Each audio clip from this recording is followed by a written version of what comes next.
And welcome to everyone who just joined us in the hot shop. I just wanted to catch you up on what we're working on today. So today we have our Museum of Glass hot shop team. These guys work here pretty much full time in the hot shop, making things for the store, helping visiting artists, or today they are actually creating some goblets. These are some prototypes for the upcoming Red Hot auction. And if you don't know what that is, basically the Museum of Glass has an auction in fall of every year. It's called Red Hot, and they will create a large amount of goblets that will be auctioned off during the Red Hot auction, as well as many other items that are included in that. And I just want to mention we did a little bit of prep work earlier, so now we are actually making one of the goblets themselves. We're just making the drinking portion right now, the bowl. And as you can see, this is all just clear glass so far.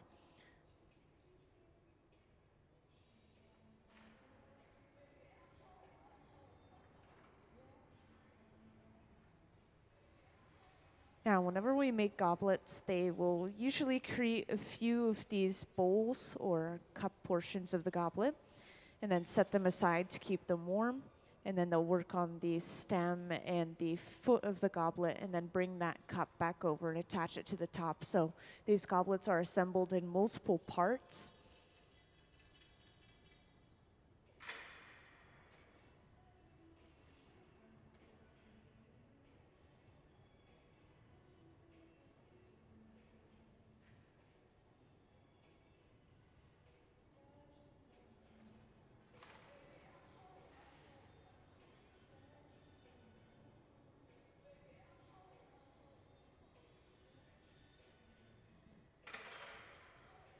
And to break this off, we're just applying a little bit of water to that connecting area and then tapping the pipe. And that's enough to break that bowl off. And to keep this warm, this is set aside in the garage, this large silver box right here. Anything we put inside of here is kept at around 1,000 degrees Fahrenheit, which is a pretty happy medium temperature for glass. It's not hot enough to melt it. It's not cold enough to let it crack or break from thermal shock. So it's going to rest in that box until we're ready with the stem and the foot. We can bring it back out and attach it to the top.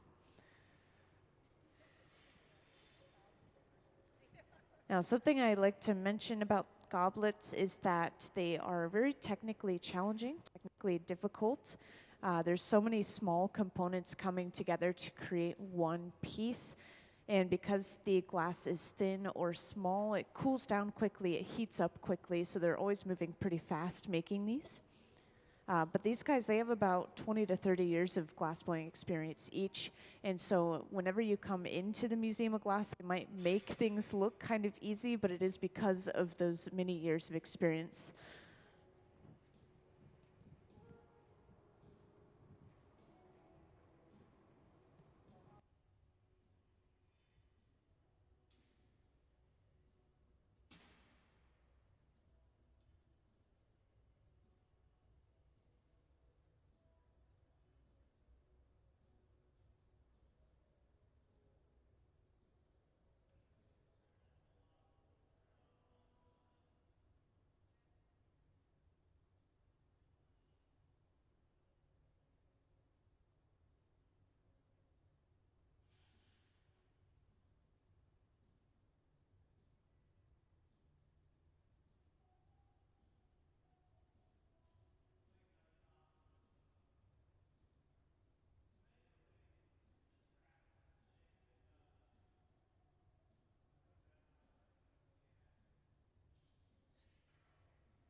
And for those who just joined in, once again, we are creating some goblets in the hot shop today. We're just working with all clear glass right now as they kind of get down the shape of the glass. And then as soon as they have that shape down, they'll start using the colored glass that we prepared earlier. And I was just asking them about that color, actually. It is a tourmaline green, which is a little bit more of a gray green. And so right now we're just working on the bowl portion of the goblet, which you guys saw us finish that last one, but this is the drinking portion of the goblet. And we will usually make maybe 3 or 4 of these in a row, set them aside, and then create the stems all in a row and assemble them all together. In this case, I think that we're just doing 2 clear right now. We just finished our first one before you guys came in. And just to mention real quick as well, these goblets are kind of prototypes or the official goblet for the Red Hot auction of 2024. This is a yearly auction that the Museum of Glass has every year in the fall. And they will usually make a really large amount of these goblets each year, kind of following along with the yearly theme.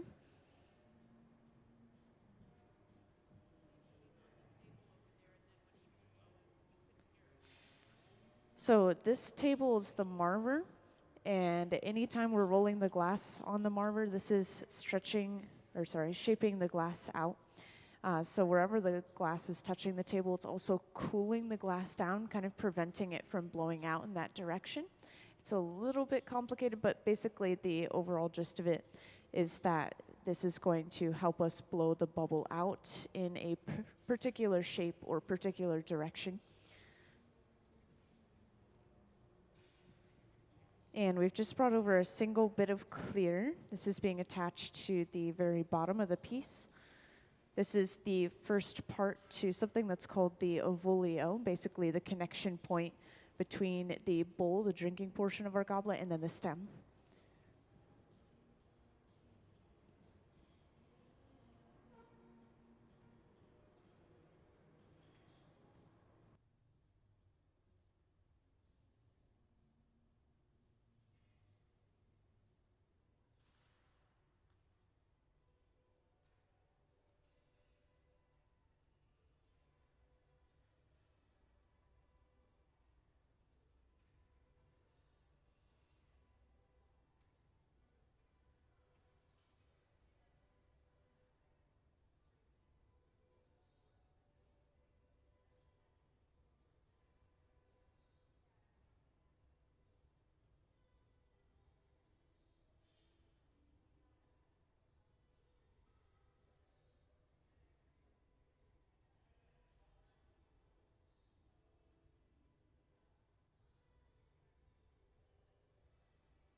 And after creating the ovolio, which once again is this small connection point they just created at the bottom of this bubble, they bring over a second pipe, attach it to the ovolio, and this is going to allow them to break the cup off from the pipe that it was created on.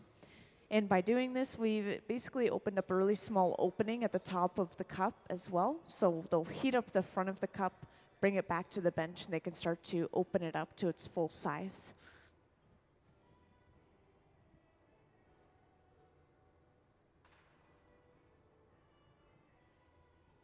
And just to point out a couple of things in the hot shop, since I haven't done that for the new group yet.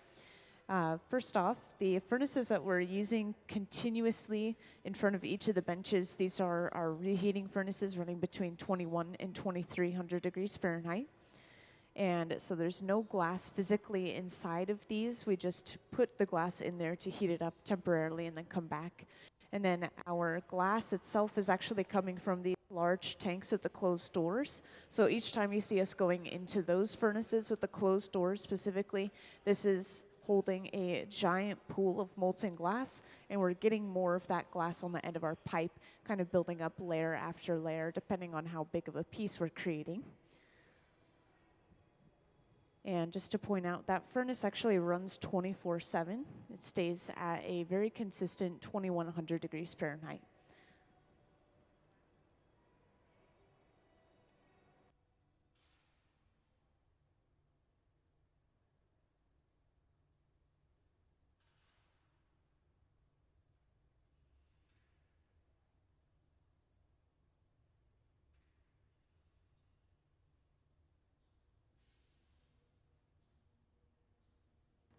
So for the furnaces, we use natural gas and forced air. And for the torches, we actually use propane and oxygen. And so we have a couple of different fuel sources in the hot shop. You'll also see some boxes on our walls, these large black boxes, as well as these boxes up in the front, kind of by the audience on either side. These actually are electric. So 3 different power sources in the hot shop.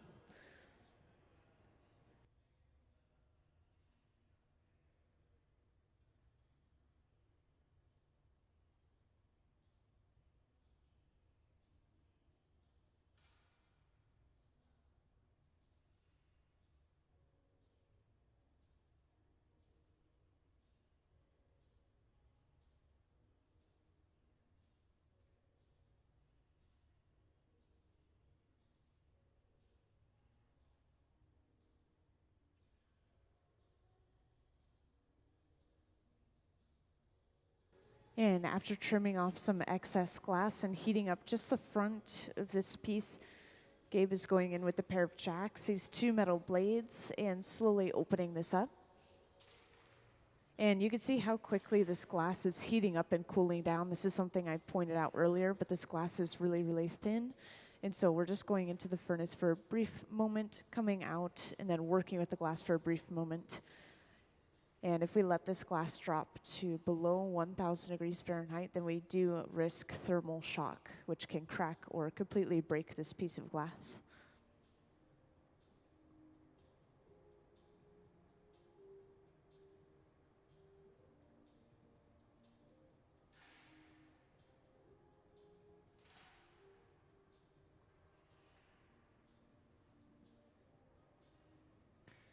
And since I've been chatting a little bit about the Red Hot auction and the goblets, do we have a slideshow that we could put up showing off some of the previous year's goblets?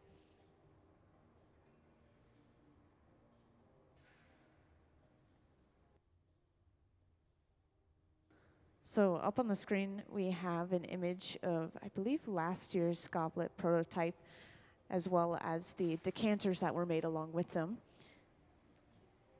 So this is just one example of the many different themes that they'll create each year.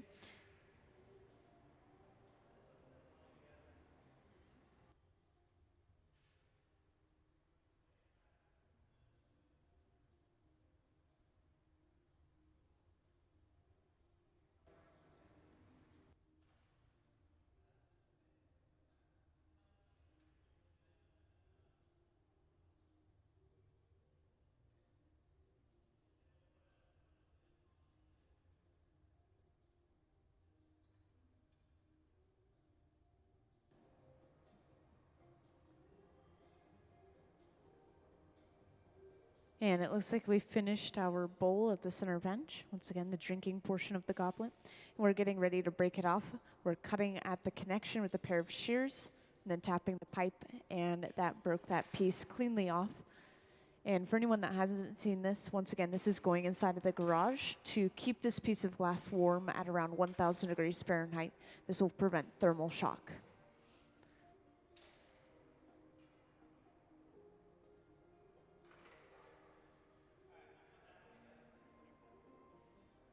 And now they're going to put one of those clear glass pieces together with a stem and a foot to create one complete clear glass goblet.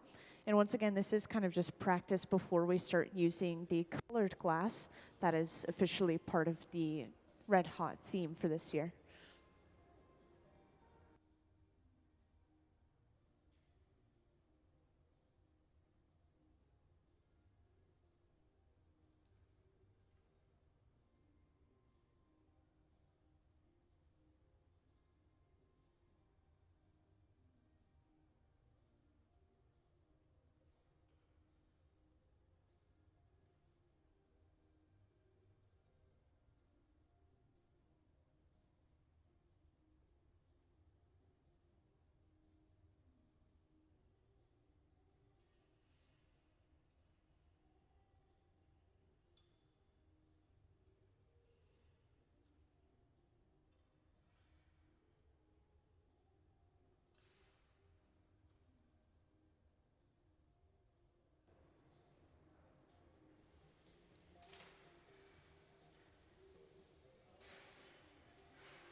So Gabe has just created one small clear bubble and lengthened this a little bit, and is now using the jacks, these two metal blades, to section it off.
So right now, once again, we're working on the stem portion of our goblet. And eventually we will be bringing over another bubble, and this will be attached to create a blown foot, which you guys will be able to see eventually. But just starting off, we always start with the stem, and then we'll work on the foot portion.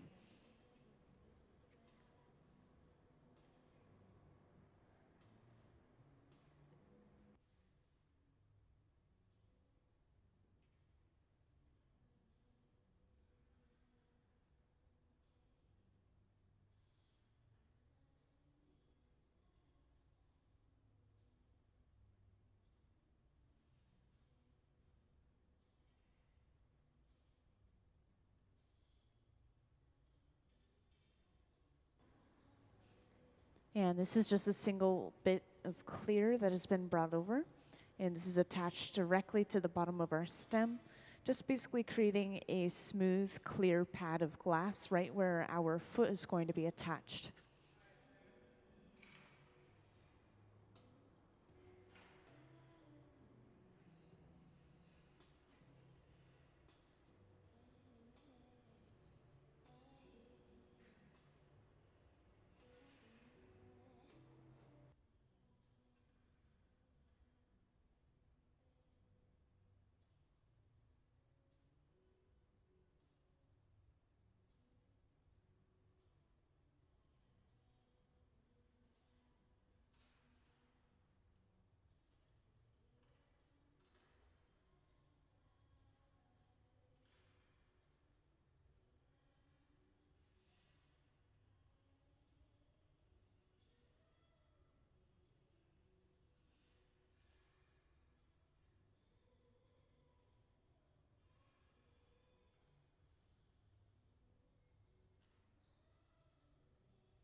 So Sarah has just run over with a small clear bubble of glass, and this is literally going to be dropped onto the bottom of our stem as Gabe holds that stem upright.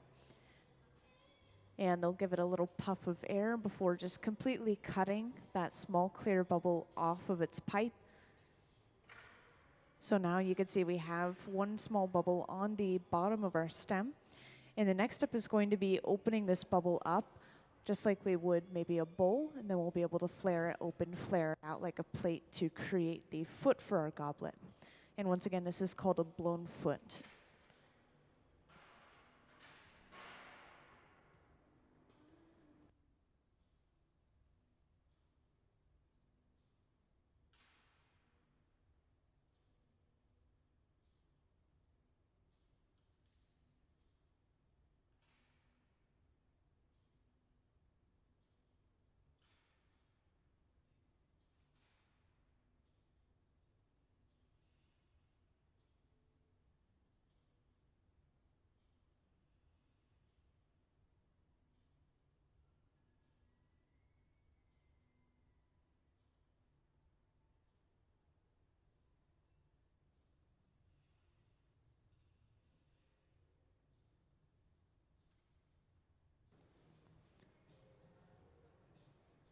And the small cone-shaped tool, I just want to point this out. This is the Sophietta.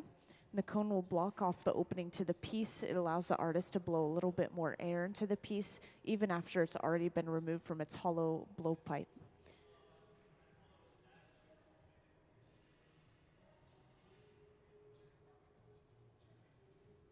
And once this has been inflated a little bit more, he's able to go in with a pair of jacks, these two metal blades, and start to slowly flare this open and out.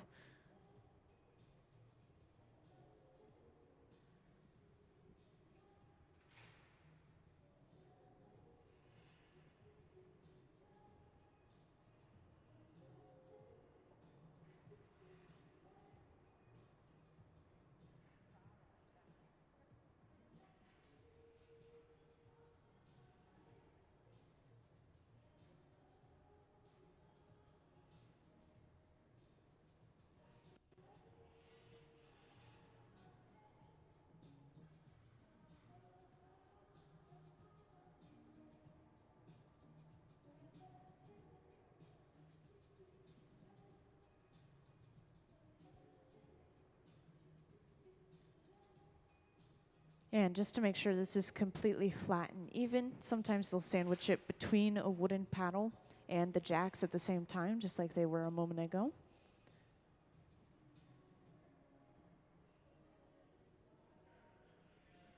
Now, once they have the foot complete, we're going to do something that some of you guys saw earlier, which is attach a second pipe to this piece. We'll attach it right to the center of the bottom of the foot, and then we'll be able to completely break this stem away from the pipe that it's on right now, giving us access to the top of the stem. And this is important because this is, of course, where we're going to be putting the drinking portion of our goblet, the bowl.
So at the center bench, just as I was previously describing, we've brought a second pipe over, attached it to the center of the bottom of our foot, and going ahead and breaking that stem off.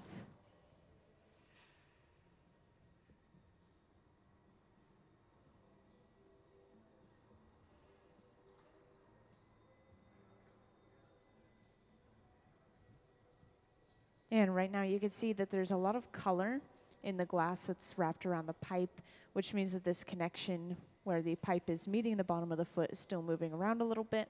And while it's moving, Gabe is just making that it's absolutely on center before they move on. So right here, he's not actually trying to edit the glass very much. It's just kind of stabilizing it.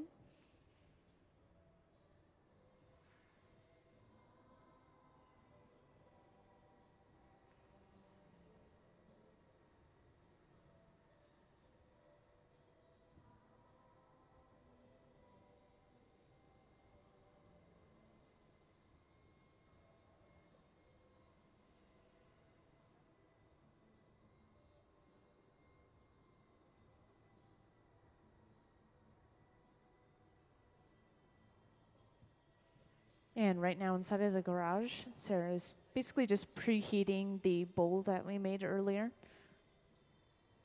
There's a little flame inside of that box that we can heat the glass up in. So they are getting ready to attach the bowl to the top of our goblet and finish this whole thing off. And at the same time, we are also going to be using this torch to connect the two. Now, this is something that you won't see super often. More often, you'll see them attach a small bit of clear and use it as glue to attach the two pieces together. But this time, we're going to be trying to superheat the top of the stem until it's molten enough to stick to the bowl itself. So they've just brought that bowl over, attach it to the top of the stem. And now all they have to do is break this secondary pipe away. And now we have a complete goblet. From here, we just have to make sure that everything is straightened out before getting ready to break it off and put it away.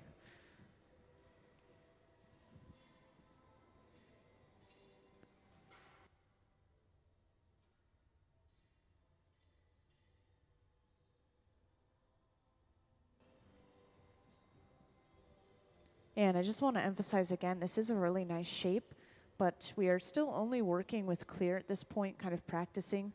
Eventually, we'll see us use some color later on, which is going to be a sort of green, a little bit of a grayish green.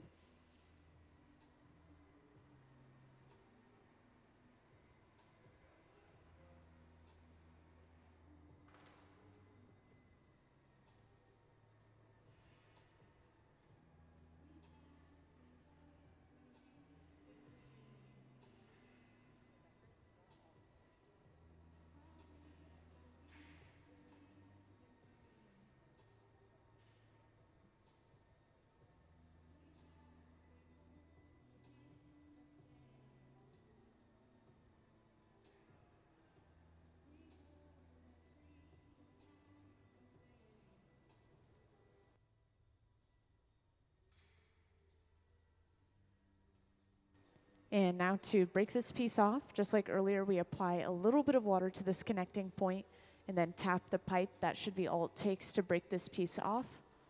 And let's give them a round of applause for their first goblet of the day.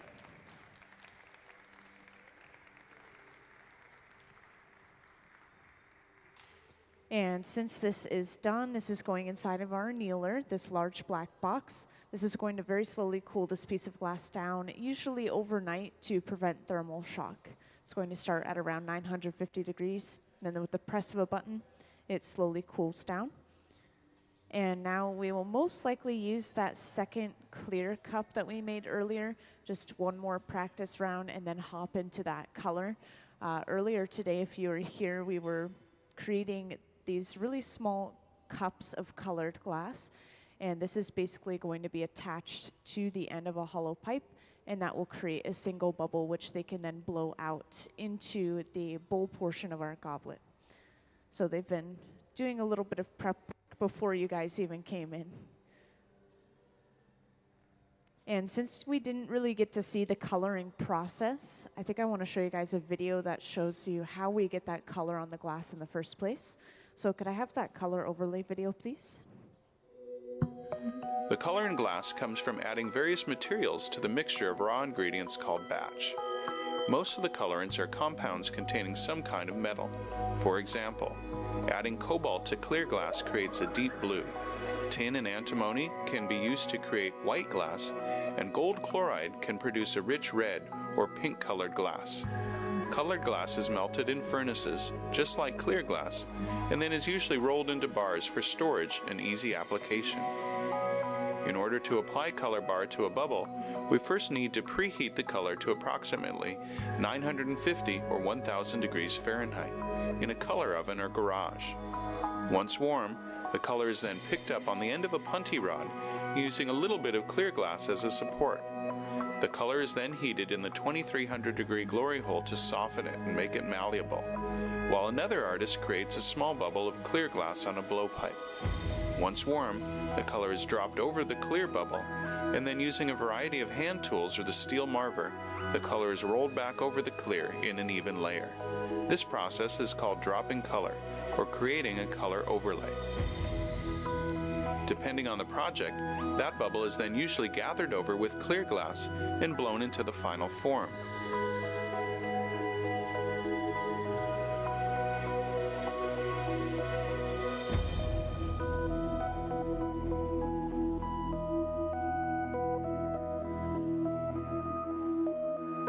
The finished product may appear to be all made from colored glass, but when viewed in cross-section, we can see that there is only a thin layer of color sandwiched between many layers of clear glass.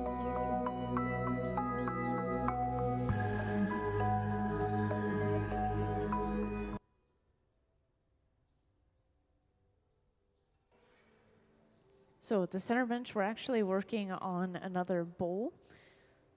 So most likely they just want to make sure that they have a little bit of a better shape for this bowl. So for anyone that didn't see it earlier, once again, this is the drinking portion of our goblet that we're creating right now.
And after blowing out the main shape for the body, or for the drinking portion, the goblet, we go ahead and attach a small bit of clear to the bottom. And this is the first part to something that we call the avolio. This is basically a connection point between the drinking portion of our goblet and the stem of the goblet. And do we actually have the anatomy of a goblet diagram?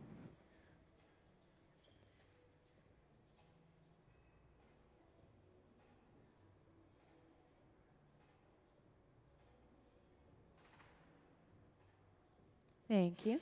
So up on the screen, we have a diagram. I just wanted to show off the avolio once again because the closed captioning has trouble kind of spelling it right. And this will give you a good idea of the different components that come together to create a goblet in the first place. This is different between each individual goblet. This year we have a stem that is more like one piece rather than the long portion with the optic ball at the top. And by the way, I just want to mention, if anyone has any questions, feel free to just raise your hand and let me know. Any question is fine, whether it's about a PCC in the galleries, about the building, about what we're creating today.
And we've finished the avolio, so we're attaching a second pipe to the bottom of that avolio and then breaking this cup completely off of its original pipe.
And for anyone that's recently joined, once again, we are working on some goblets today. And these are for an upcoming auction that we have once a year called Red Hot. And we are just working with clear right now. Eventually, they are going to pull out some color that they prepared earlier and start working with some color for these. But we are trying to practice with clear before we move on to the color. Just because colored glass is a little bit more expensive, time consuming. They spent that time preparing it. And of course, this is the drinking portion of our goblet that we're working on right now. They call it the bowl section, or just the bowl. And next we'll work on the stem and the foot of the goblet and go ahead and attach these two different sections together to create one whole goblet. And I did mention that we're not working with the color yet, but this is going to turn out the exact same shape and size when they do start working with the color, so you can kind of expect what the final product might look like. And the color that we're using is a sort of grayish green, they said. I think they said tourmaline green.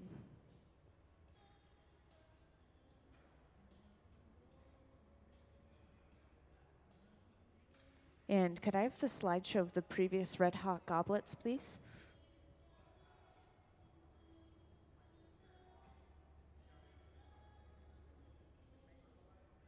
Thank you. So up on the screen, there's going to be a few images going by showing off some of the previous goblets that they've made over the years. This was the most recent goblets that they made for the 2023 auction.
And we've just finished the bowl portion of this goblet, so we go ahead and break it off the pipe and set it aside in the garage, which if you haven't seen this yet, the garage is this large silver box right here. Anything we put inside of it is kept at around 1,000 degrees Fahrenheit.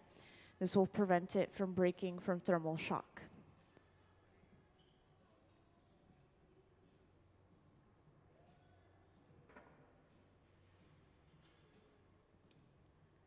And since we've made the bowl portion of the goblet, most likely we're going to move on to creating the stem and the foot.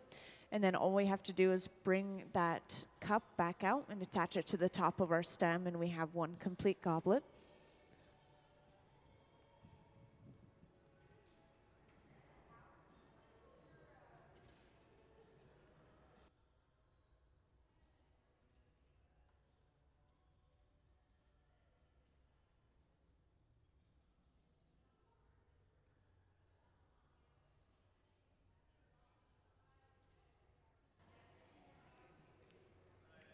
Honestly, I would say each goblet, once they really get into the rhythm and flow of it, takes maybe about 30 minutes.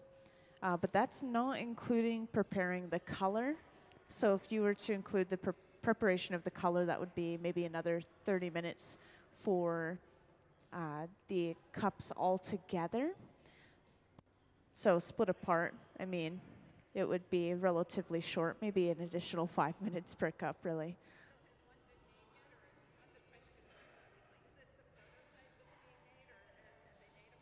I think that they have already went through the prototypes because they were doing prototyping a couple of months ago, and this seems to be the design that they're sticking with. And once they start working with color, they really don't like to waste the color, and so that most likely means that they've chosen this official design. And they do need a few months to make these just because there's such a large amount of them. And they don't have every day to make these goblets because we have so many different visiting artists coming in all the time.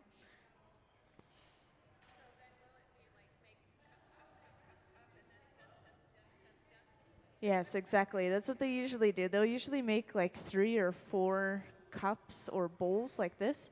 And then they'll make the stems all in a row as well and just attach them one by one.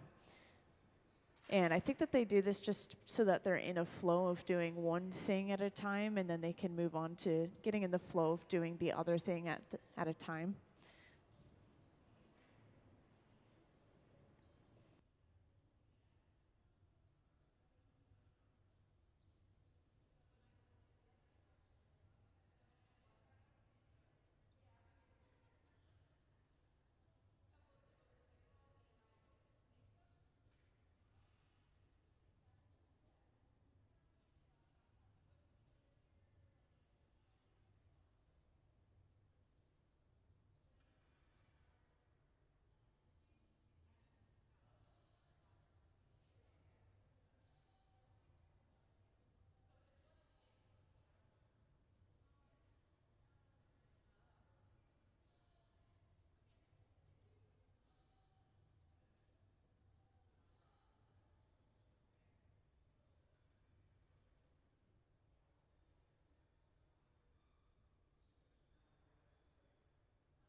Now, there we go. Now, for those who recently joined in, it's just a couple of you guys, but right now we're working on some goblets for an upcoming auction that we have once a year called Red Hot, just to update you guys a little bit. Right now we're working with all clear, but eventually we will start using some color, which is a sort of grayish green, just to point that out again. And right now we're just working on the bowl, the drinking portion of our goblet. And after this, they'll usually create the stem and the foot of our goblet, and then they'll go ahead and just attach the bowl to the top and finish it off. So it is a multi-step process. These guys are pretty fast. They make it look easy just because they've been working with glass for so long.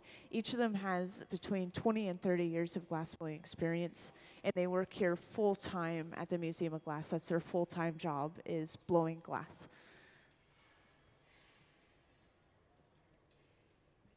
And just to point out, we've placed this cup inside of the garage, this large silver box. This is what's going to keep it warm at around 1,000 degrees Fahrenheit. So later on, once we have the stem, all we have to do is pull it back out, place it on top.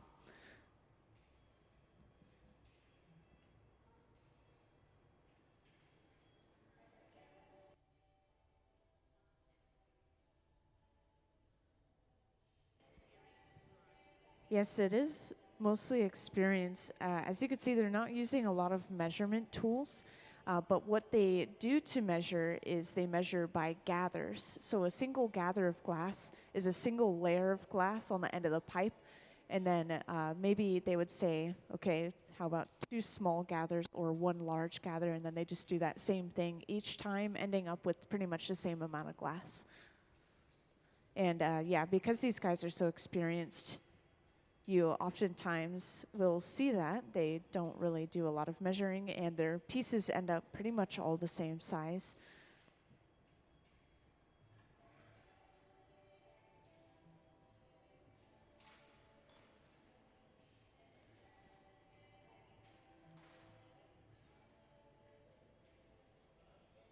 And it looks like we're actually working on the stem now. Now, once again, they'll work on the stem and then the foot, and then once they have those 2 attached and created, they'll bring that cup back out and attach it to the top. And to create the stem, Gabe is starting off with a sort of hourglass shape. It's kind of hard to see on the screen, but you can see the profile of it pretty well from the audience.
And after creating the stem itself, a small bit of clear is brought over and attached right to the bottom.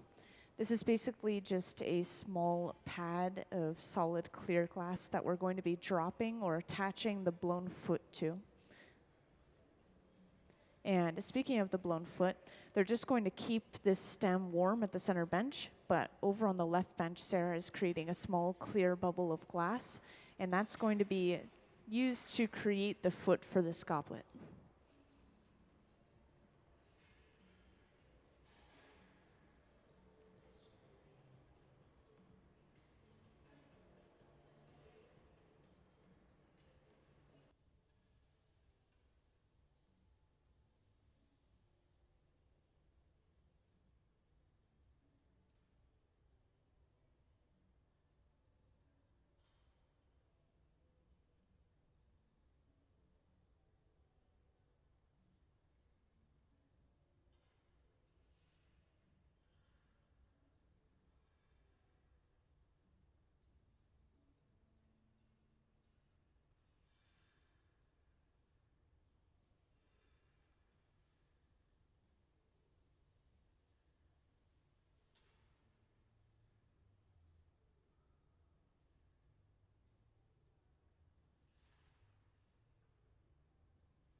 Yes, so that small clear bubble is quite literally dropped onto the bottom of the stem and then cut off. So now we have one completely sealed off bubble on the bottom of our stem. And from here, they need to reopen this, so open this bubble back up and be able to flare it open into a plate-like shape to create the foot. And to open this up, Gabe is going in with a pair of jacks, these two metal blades, and he's creating a line or a divot in the bubble right now, but he's not cinching all the way down. So now when he breaks off this smaller section of the bubble, this is going to reveal a small opening into the remaining section of the bubble.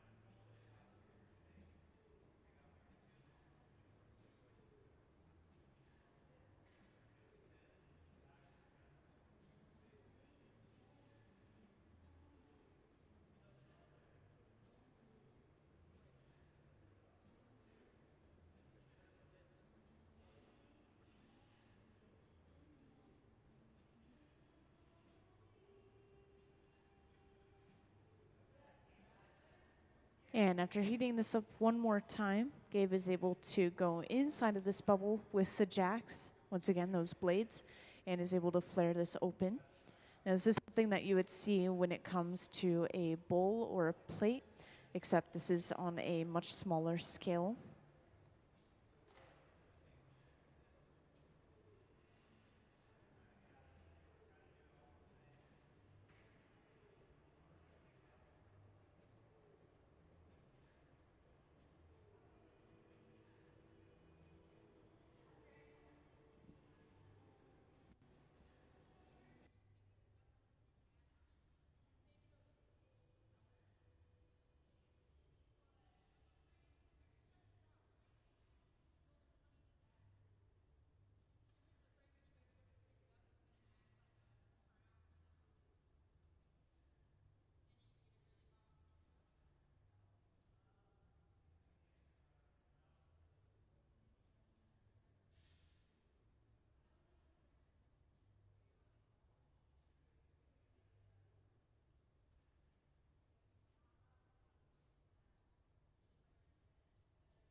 And now that we've flared this foot out, we have a complete stem and a complete foot.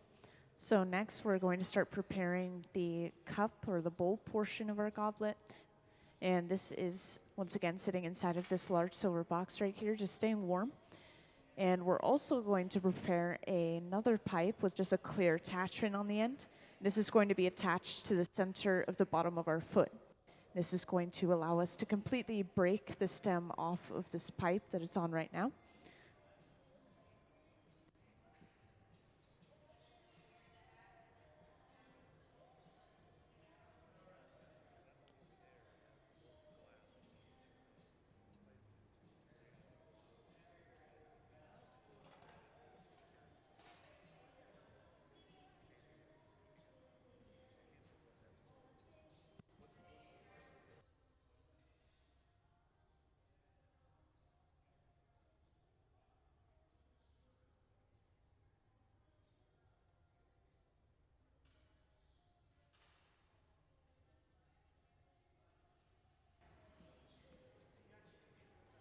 So now we've just broken the stem away from its original pipe.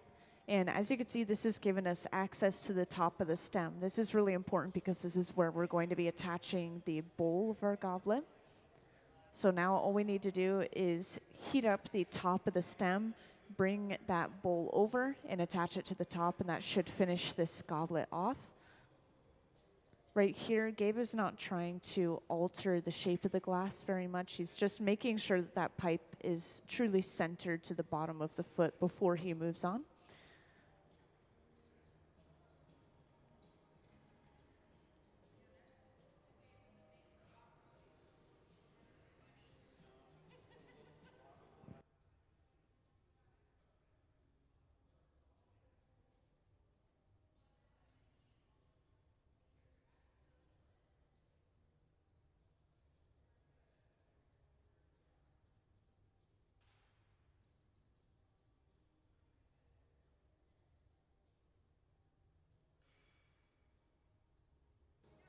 And for those who just joined in, once again, we are working on some goblets today. And this is for an upcoming auction that we have once a year called Red Hot, happening in the fall.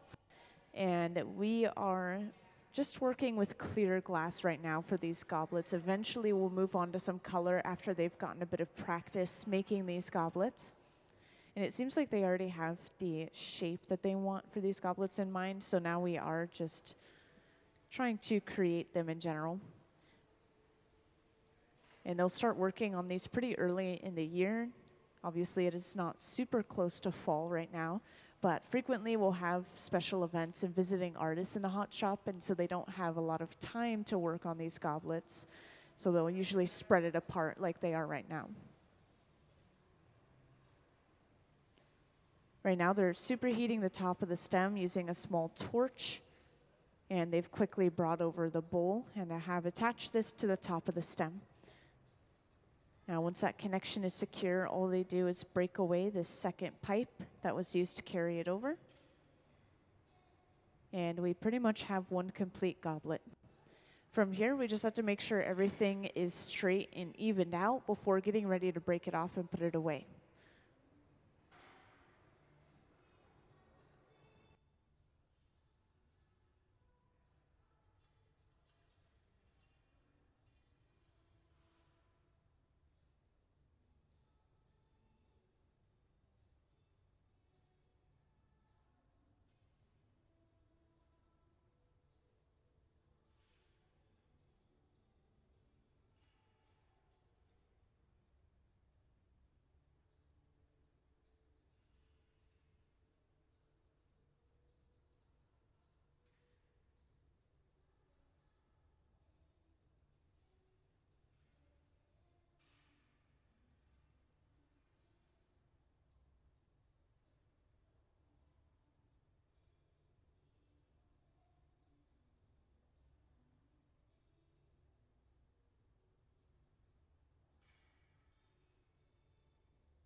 And after straightening this out, we apply a little bit of water to break this piece off.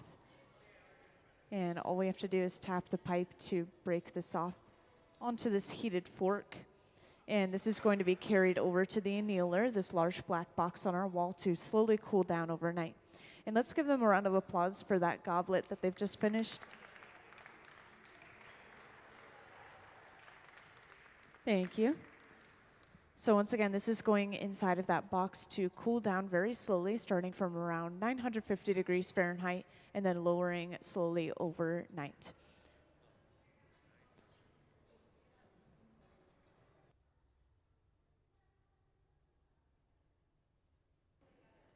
And as of right now, does anyone have any questions so far about the glass process or about the building we're in? Pretty much any question is fine.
So for anyone that wasn't in here earlier, we actually made a few of the clear drinking portions of our goblet, the bowl once again, and these are sitting inside of the garage right here. So it looks like we're going to make another stem and then take one of the bowls back out and attach it to the top. This is something that they usually do when they make goblets, is they try to make things in a row. So they'll make multiple bowls in a row, and then they'll make multiple stems in a row and attach them to the stems, basically one by one. So since we already have that bowl made, we're going to be making that. And yes, if you're wondering about the spinning, this is something that they do. They create centrifugal force to stretch the glass out. And so we'll use gravity as a tool to stretch the glass out if we hang it towards the floor, or we can use centrifugal force spinning or even just swinging back and forth. We'll pull the glass out faster.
So once again, we're creating the stem for this goblet. Gabe has started off with more of an hourglass shape and is now editing it a little bit to create the final shape of our stem.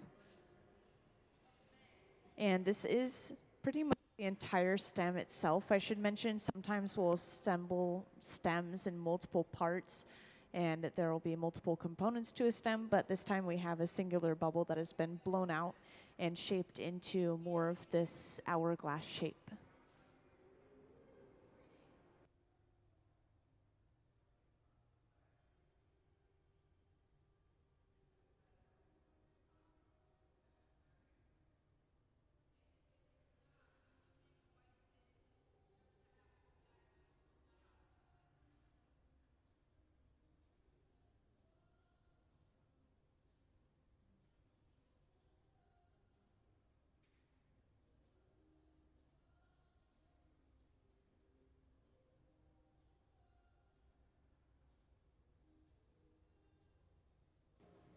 And now that the main shape of our stem has been created, a single bit of clear is brought over and attached right to the bottom. And this is basically just creating a pad or an attachment point where we're going to be placing the foot of our goblet. And speaking of the foot of the goblet, as they're working on the stem here at the center bench, over on the left bench, Sarah is going to get started on creating a small clear bubble. And this is going to be blown out, brought over, and attached to the bottom of the stem.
So now, as you can see, Gabe is holding this stem upright, and that bubble is quite literally dropped onto the bottom of the stem. And this is cut off, creating just one complete sealed bubble. Now to turn this into a foot, they'll have to reopen this bubble and then flare out into a plate-like shape.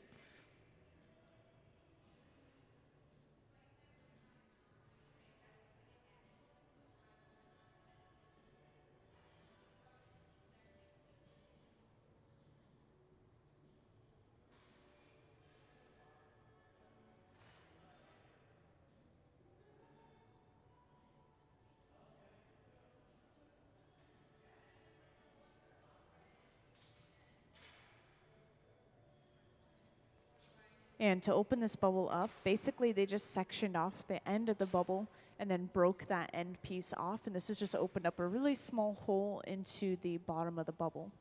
So now they'll be able to go into that small opening and start to flare it open, just as they would a bowl or a plate even.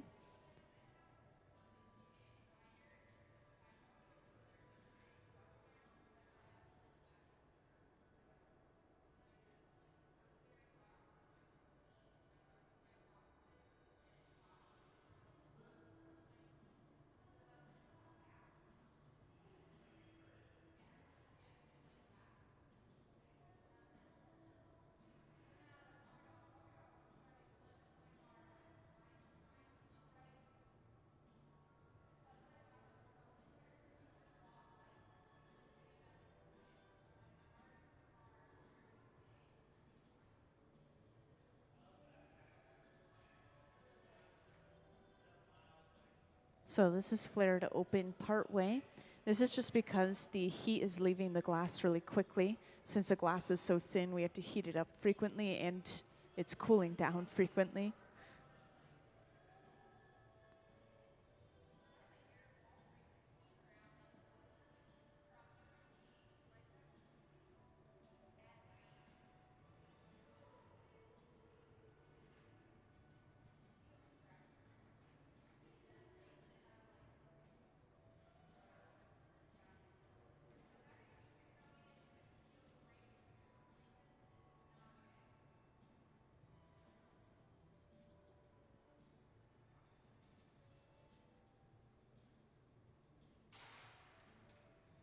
And after flaring this all the way open, we now have the foot to our goblet. From here, we're actually going to attach a second pipe to the center of the bottom of the foot, and this is going to allow us to break the stem off from this pipe that it's attached to right now, giving us access to the top of the stem. And this is important because, once again, we need to attach the bowl of our goblet right to the top of that stem, which Sarah is preparing to pull out right now.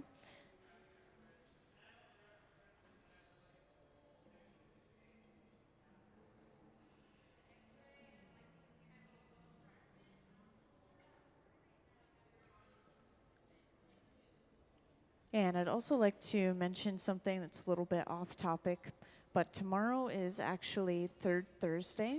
So every third Thursday of every month, there's free admission into the museum from 5 to 8 p.m. So if anyone happens to be in the area and wants to see something new being made in the hot shop, then that's a really good opportunity to stop by.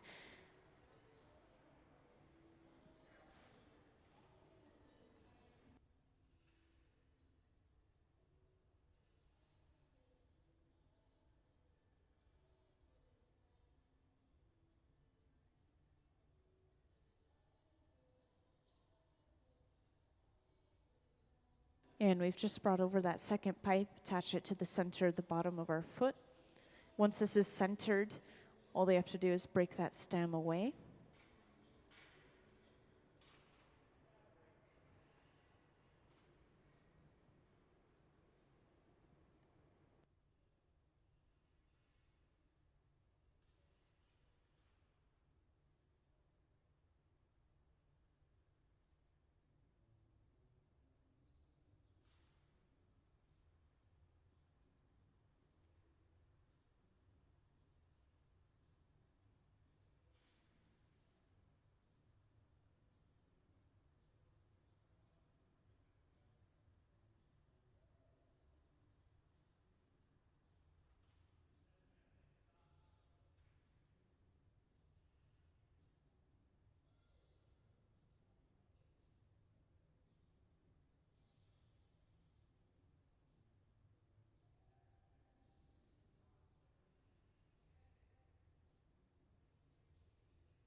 Now to attach the stem and the bowl of this goblet together, what we're going to do is superheat the top of the stem using this small torch. And this is basically just going to melt that small section of glass at the very top of the stem, enough that it will stick to another piece of glass, or the bowl in this case.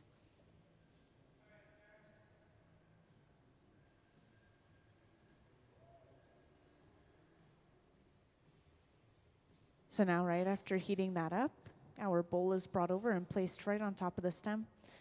And once this is centered and stabilized, they'll go ahead and break this second pipe away. And we now have one complete goblet. From here, we just have to make sure everything is straightened and evened out before getting ready to break this off and put it away.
And to break this off, just like earlier, we apply a little bit of water, causing some purposeful cracking and breaking in a small section of glass, and then tap the pipe. And that's enough to break that goblet off. So let's give them a round of applause for finishing that goblet. Now, once again, this is going inside of the annealer, this large black box, to slowly cool down.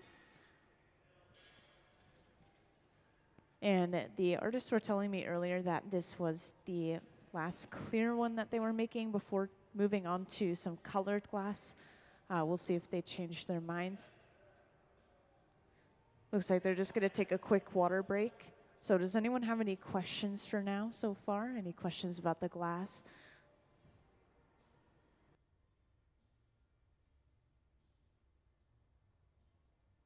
All right, could I actually have the slideshow of the previous Red Hot goblets?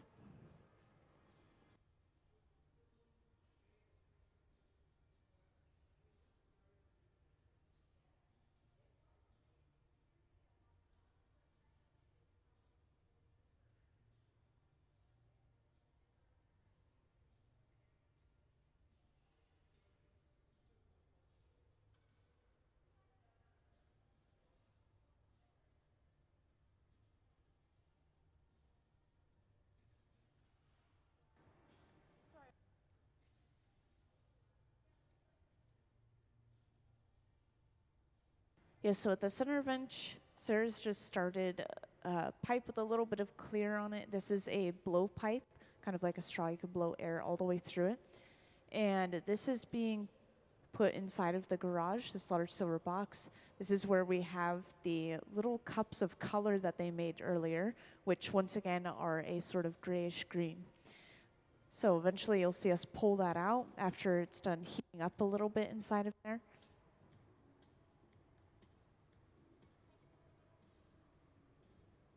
And this is most likely going to be blown out into the bowl section of our goblet, since this is what we usually start with in the goblet making process.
Yes, so this is the small cup of color that we've attached to the end of our pipe.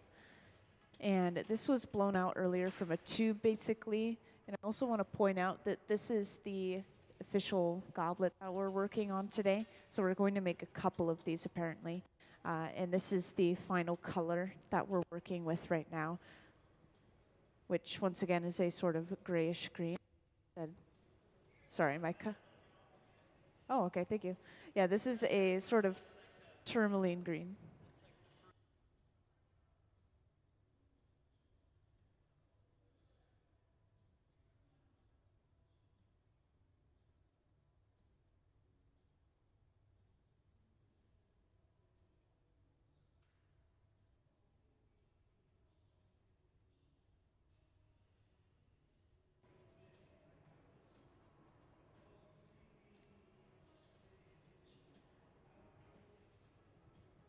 So once again, this small bubble of glass that we have on the end of our pipe is going to turn out to be this color at the end.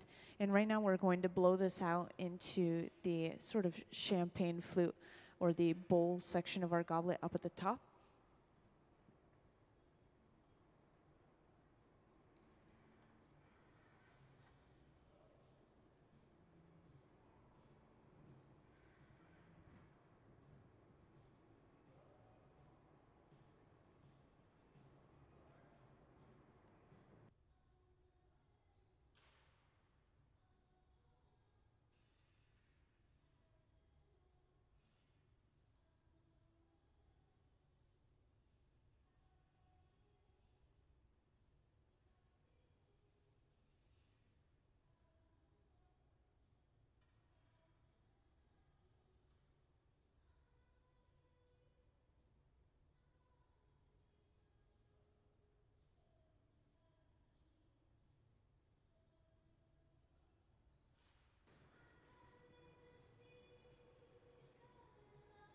So I just want to point out right now, Gabe is using a pair of jacks, these two metal blades. And this is a tool that is very frequently used. It's an important tool because we use it to create the jack line, which is actually that divot in the glass that he was forming earlier. This is where we'll break this piece off of the pipe later on.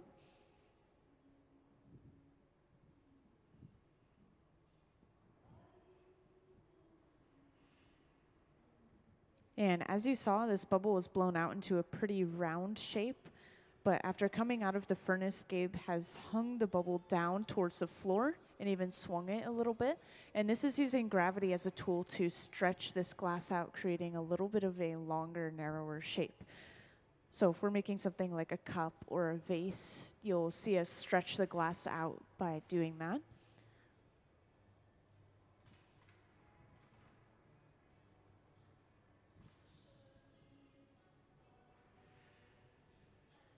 And Gabe has brought out a couple of calipers, little measuring tools, just to make sure that we are hitting around the same measurement each time making these goblets.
And after creating that main shape for the bowl of our goblet, we've brought over a single bit of clear, attached this to the bottom, and this is the first part to a section called the ovolio.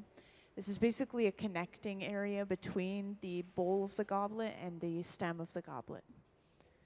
And actually, just to show that off a little bit better, do we have the anatomy of a goblet diagram? It's just really hard to see this small connecting point of glass without the diagram. So up on the screen, we have that diagram. I just wanted to point out the ovolio again. And that is what we've just created at the center bench here. Thank you.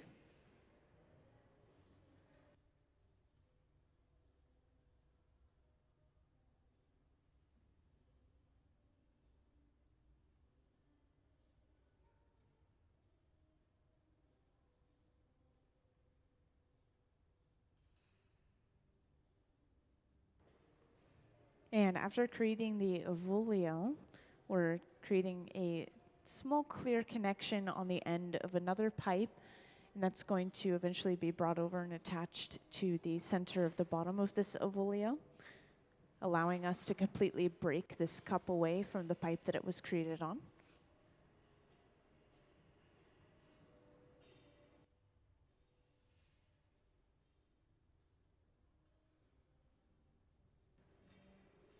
So Nick has just brought that second pipe over.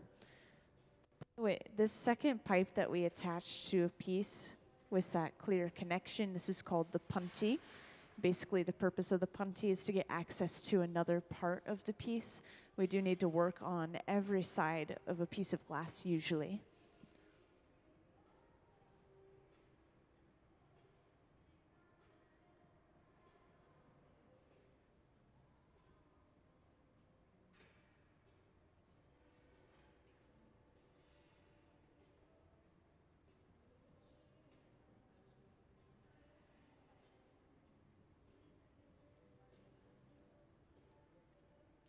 And after breaking that piece off, we're left with a small opening. So from here, we'll be able to heat this up, just the front part of it, and start to flare it open. And sometimes, especially when working with these smaller pieces of glass, you'll see them tap on the side of the piece. This just happens when they accidentally get a little chip or break, kind of like a particle inside of the glass piece. If they were to heat it up, that particle would permanently stick in the side of the glass. So just to prevent that, they'll tap it out while it's still cold and then go ahead and heat the piece up. And when I say cold, by the way, cold for glass is around 1,000 degrees Fahrenheit. So even if something doesn't look like it's hot in the hot shop, you always kind of treat it like it is, just in case.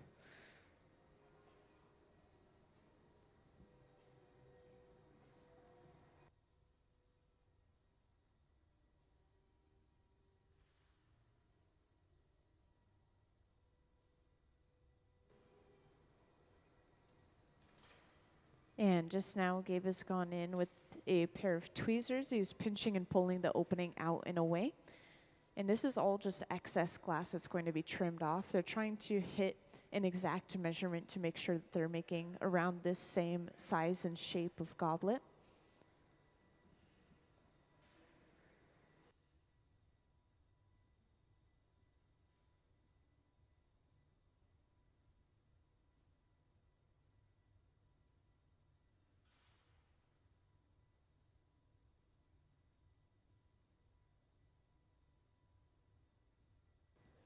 And to trim this off, Gabe has just used a pair of shears. This leaves us with a perfectly straight and even opening.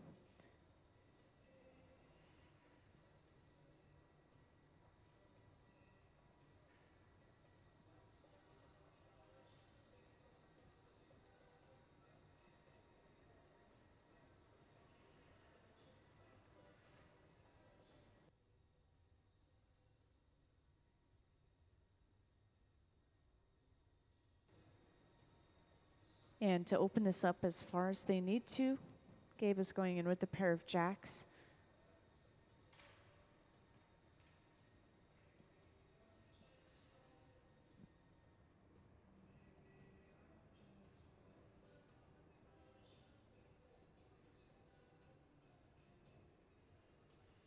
And something I haven't mentioned in a little while is usually when we're working on goblets, we'll make a few of these bowls or cups in a row, and then we'll start making the stems all in a row and assembling them all in a row as well. So most likely you'll see them make a few of these and set them aside, keep them warm inside of the garage, this large silver box again. And then we'll start making those stems and attaching everything together.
And since this is done, right now Gabe is just preparing to break it off, kind of weakening this connecting point in between the pipe and the piece itself before tapping it off onto a heated fork. And this is then carried over to the garage. Once again, this is going to keep it warm at around 1,000 degrees Fahrenheit. This is going to prevent thermal shock.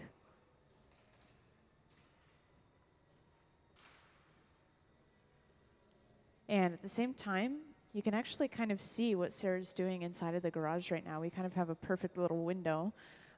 She's holding a pipe, a hollow pipe, and has a small colored cup on the end of it.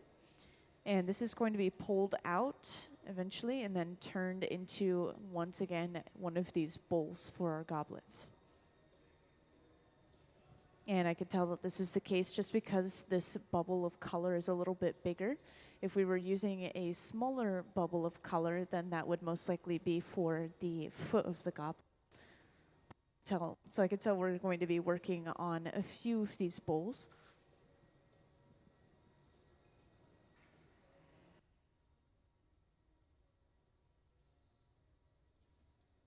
And since we have a little bit of time, you guys just saw that process. I do want to show off a video showing how we got this color on the glass in the first place, since you guys weren't around for that. And this is through a process called a color overlay. So could I have that video, please? The color in glass comes from adding various materials to the mixture of raw ingredients called batch. Most of the colorants are compounds containing some kind of metal. For example, adding cobalt to clear glass creates a deep blue. Tin and antimony can be used to create white glass, and gold chloride can produce a rich red or pink colored glass. Colored glass is melted in furnaces, just like clear glass, and then is usually rolled into bars for storage and easy application. In order to apply color bar to a bubble, we first need to preheat the color to approximately 950 or 1000 degrees Fahrenheit in a color oven or garage. Once warm, the color is then picked up on the end of a punty rod using a little bit of clear glass as a support. The color is then heated in the 2300 degree glory hole to soften it and make it malleable, while another artist creates a small bubble of clear glass on a blowpipe. Once warm, the color is dropped over the clear bubble, and then using a variety of hand tools or the steel marver, the color is rolled back over the clear in an even layer. This process is called dropping color, or creating a color overlay. Depending on the project, that bubble is then usually gathered over with clear glass and blown into the final form.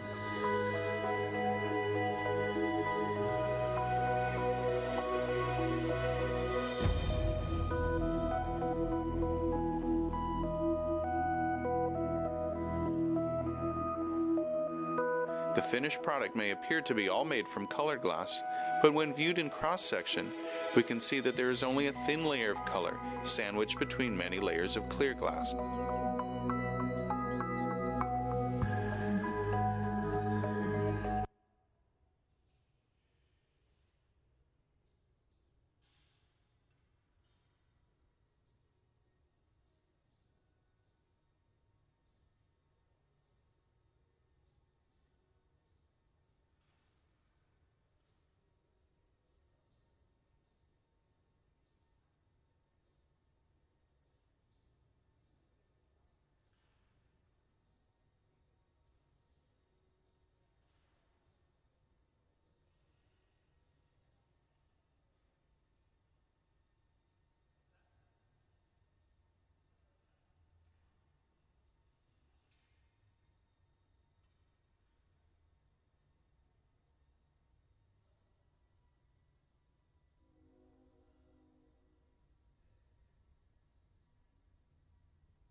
All right, so for those who just joined, Right now we're working on making some goblets for an upcoming auction that we have once a year called Red Hot.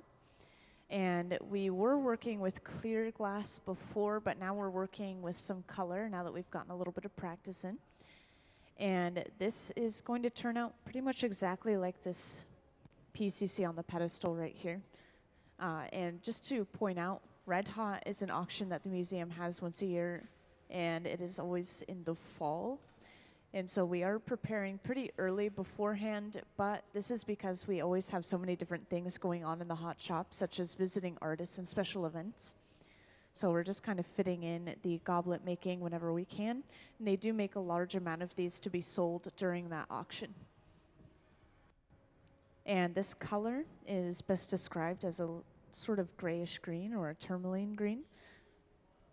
And right now, of course, we're just working on the bowl portion of the goblet, the drinking portion. They'll usually make a few of these in a row and then start to make the stems in a row and assemble them all in a row as well, just to kind of keep a flow going.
And now after creating the main shape for this bowl, we've brought over a single bit of clear. And this is creating a small connecting point between the bowl and the stem of the goblet. This is called the ovolio. And there's going to be one more small bit of clear that's brought over to complete this little connecting point. And by the way, if you guys have any questions, feel free to let me know.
And now that this small connection point's been created, we bring over a second pipe and then just go ahead and break off this cup that we've made.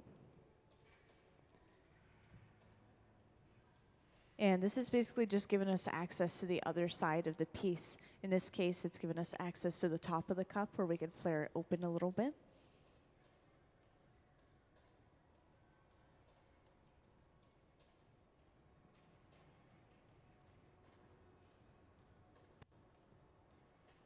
And welcome to those who just joined in the hot shop. Today we are making some goblets for an upcoming auction that we have once a year called Red Hot. And this is once a year in the fall here at the Museum of Glass itself, and raising money for the Museum of Glass. And during this auction, they'll usually have a large amount of these goblets available for sale. This is an example of the exact one that we're working on today.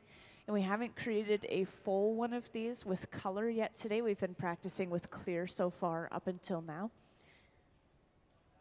And right now we're just creating the bowl portion of the goblet, which is the drinking portion on top. And then we'll move on to creating the stem and the foot a little bit later.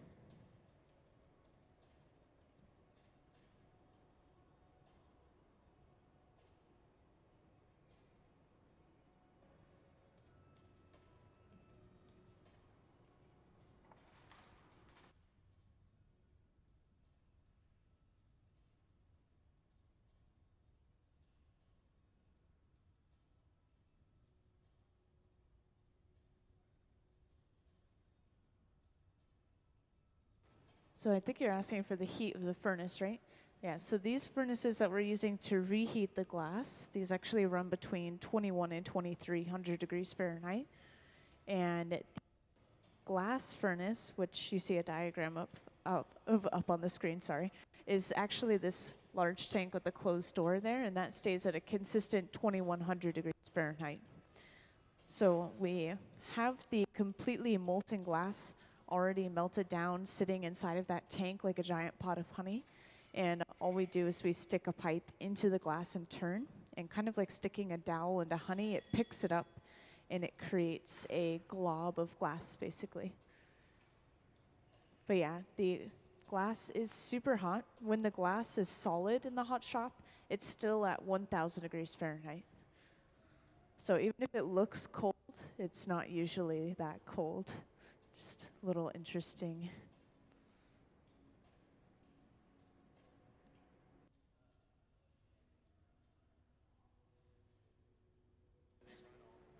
Actually, the glass furnace, the furnace that's holding all of the glass, that runs 24/7.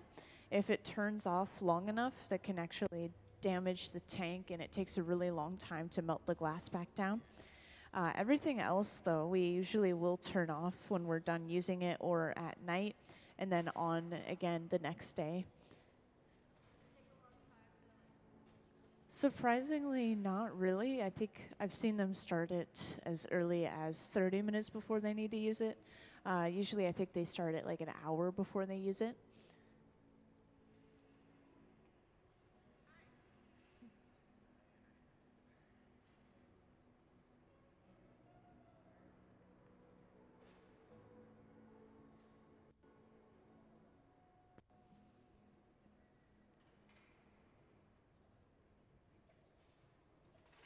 And welcome again to everyone who just joined us in the hot shop.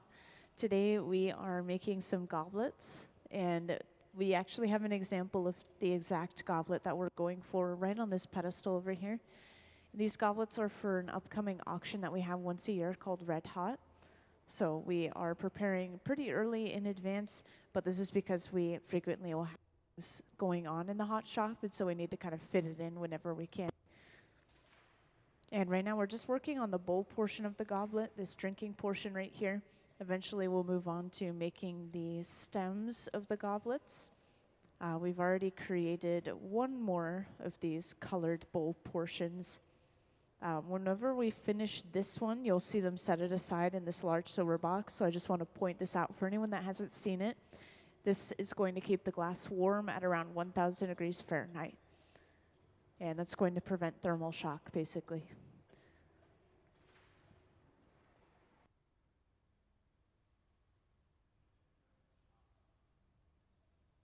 So I don't know exactly how to describe it perfectly, but basically if you cool or heat up glass too quickly, it will just crack or even break as violently as it kind of looks like exploding. It's really interesting. So maybe you've seen videos online of like pouring boiling water on a frozen windshield and then that cracks it. So it's exactly that. But as for why it happens, I don't know.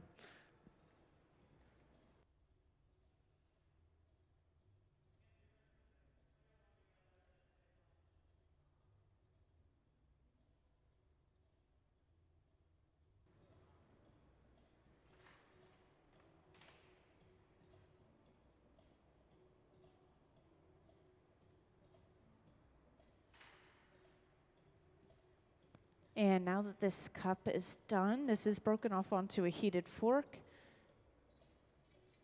and then carried over to the garage, which I was describing earlier. It's just going to keep it warm. So later on, when we come back from our lunch, we'll be able to start making the stem and the foot and then pull that back out and attach it to the top. It'll keep it warm as long as we keep that box on. And for now, it's looking like we're going to put together one complete goblet in front of you guys, but this one is going to be clear. We were working with clear earlier as a sort of practice before using the colored glass, just to make sure we don't waste any of the color or any of the time spent making the colored glass. So right now, Gabe is going to get started on the stem. And this is going to be a small clear glass bubble. This is going to be shaped into a little bit of an hourglass shape. And once again, just a reference to the design, this is exactly what we are creating right now.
Yeah, so that thermostat is just the air right in front of the furnace. So if you were to come in here in the summer, it can get kind of miserably hot in here. It's not like we have air conditioning. We just have the air that comes from outside. So whatever comes from outside, it's kind of extremely different in here. It feels like Hawaii over there right now. It's a little bit tropical.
So this is pretty much the main shape for our stem that we have right here.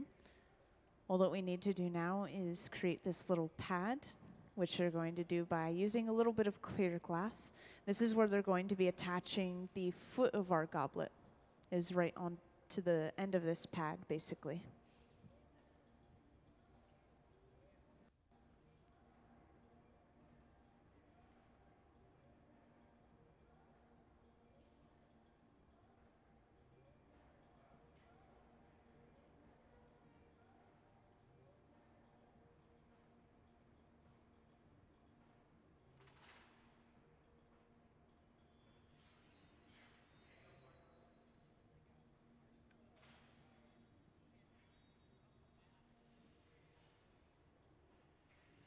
And at the same time, while they're finishing the bottom of the stem up at the center bench, Sarah is going to prepare a small clear bubble over on the left. This is going to be to create a blown foot for the goblet. So you'll notice the foot for this goblet is really thin. It's because it's actually blown from a bubble, and they open that bubble up and flare it out like a plate.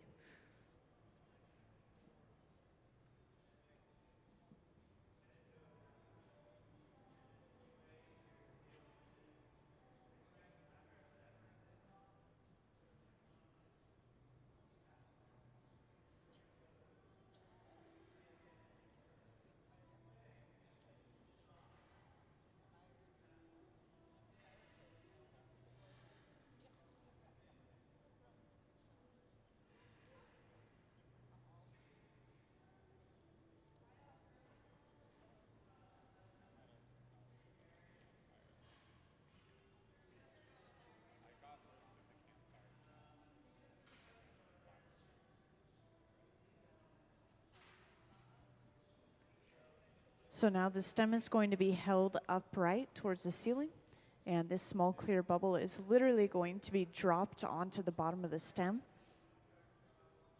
And then this will just be cut off of its original pipe, leaving us with a bubble on the end of our stem, basically. And their next step is going to be opening this up so that they can actually flare it out.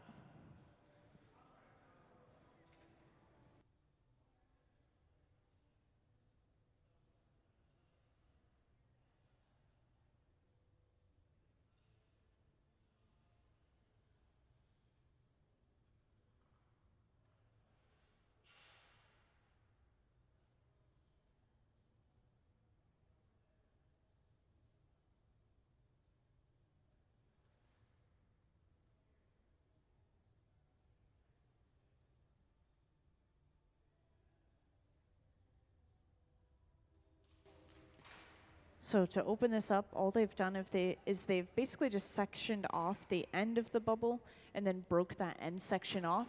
And this is leaving them with a small opening in the end of the bubble that's remaining. And all they need to do from here is heat up this small bubble and then flare it open like a plate, which you're going to do with a pair of jacks, which are these little metal blades. Well, I guess they're actually pretty large metal blades.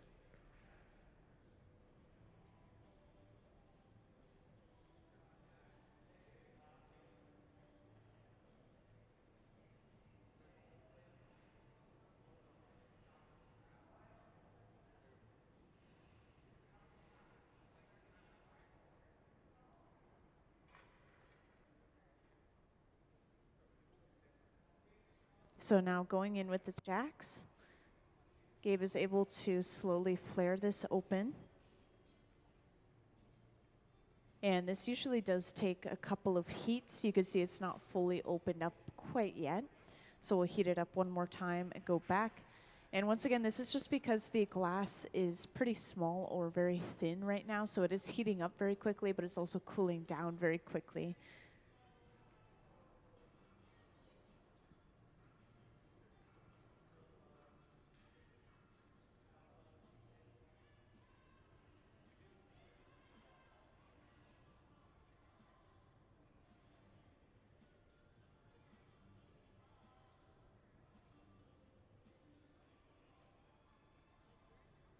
And just to make sure that this is completely smooth and flat, they'll sandwich it between the jacks and a wooden paddle at the same time.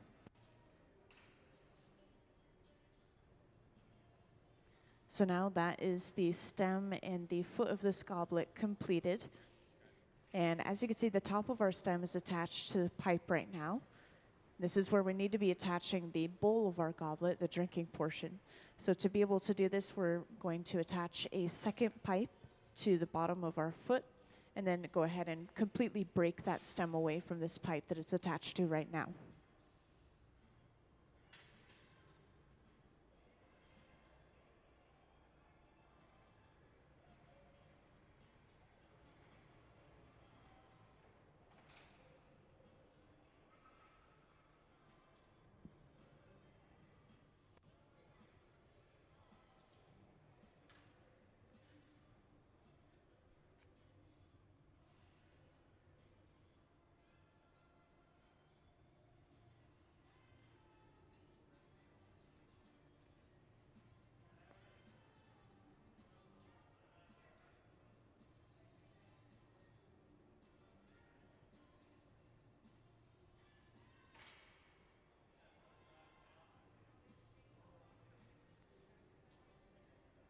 So here is that second pipe right now. Once again, this is attached to the center of the bottom of our foot. And once they've centered this and allowed it to kind of stabilize, solidify a little bit, then they'll go ahead and break the stem off.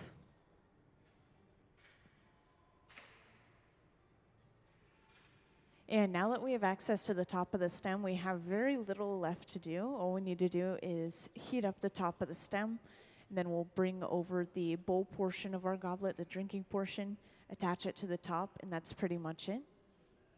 And speaking of which, right now inside of the garage, this large silver box, Sarah is heating up the bowl portion of this goblet, getting ready to bring it over.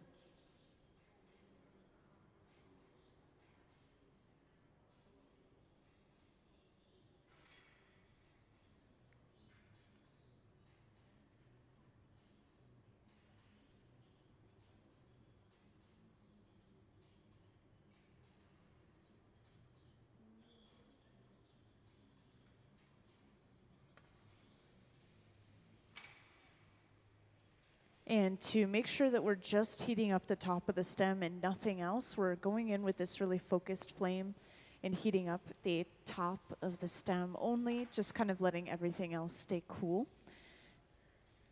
And once this is pretty much completely molten on the top of the stem, we'll bring over our bowl.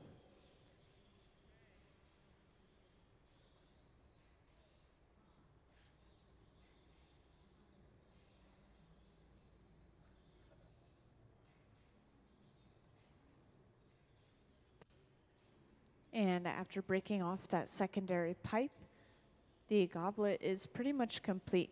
From here, all they have to do is make sure everything is straightened and evened out before getting ready to break it off and put it away. So this is one complete goblet. And you can expect pretty much the same exact process for when it comes to the colored goblets that we're going to be making later today. The only difference is that it looks like we're going to be adding a little extra detail wrapped around the stem itself, like a little leaf. And then, of course, we're going to be working with the colored glass itself.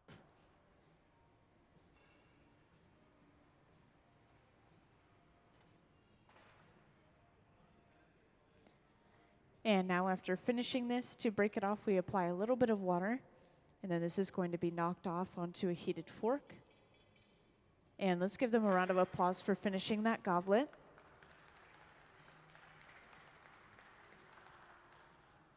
Thank you.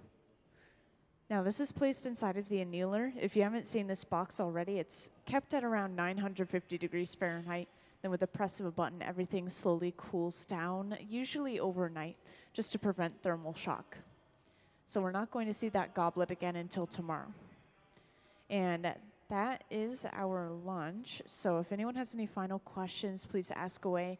But if not, we'll see you again in about an hour. We'll have the official time posted up on the screen eventually. And thanks for stopping by.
Check, check.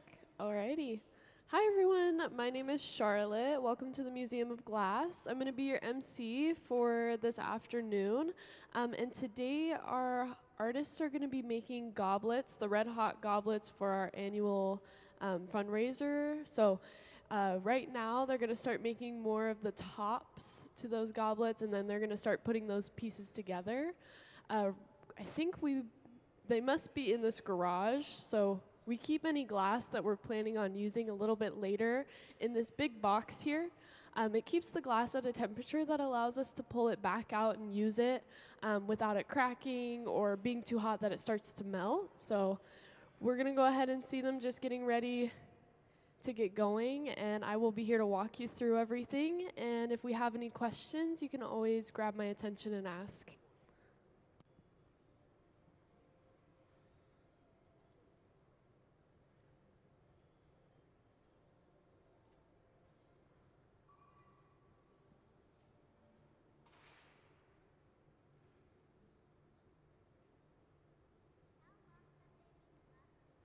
How long have they been glass blowing? A long time. I think Gabe and Ben have been here for over 20 years, working together. Yeah, there's like, you can find videos on YouTube from like 11 years ago of them, and they look like babies. Like, it's just crazy to see the difference. We were watching this show on Netflix. Oh, the Blown Away? Yeah. Oh, that's awesome. Yeah, one of my glass blowing instructors was on the last season. Troy, Yes. he was just on it. I mean, whenever the last season was, but it was really cool. Or Trent, sorry, Trent. But he works here or? He works here every once in a while, yeah. So he's with Hilltop Artists, which is like local glass blowers that are at a middle school, and they teach young kids how to glass blow, and then they come and visit here every third Thursday. So tomorrow, actually, we do free admission, and people can come in and watch the young glass blowing artists. So it's really cool. Yeah.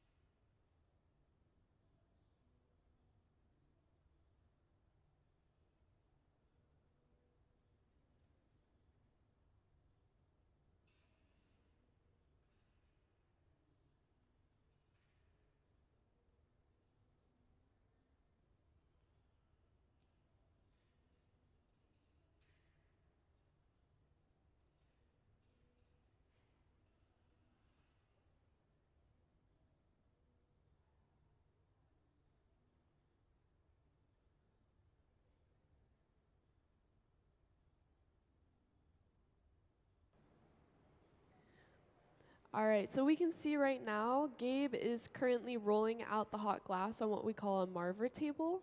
So this is like a fully metal table that they're able to roll the glass on and shape just by the motion of rolling it back and forth.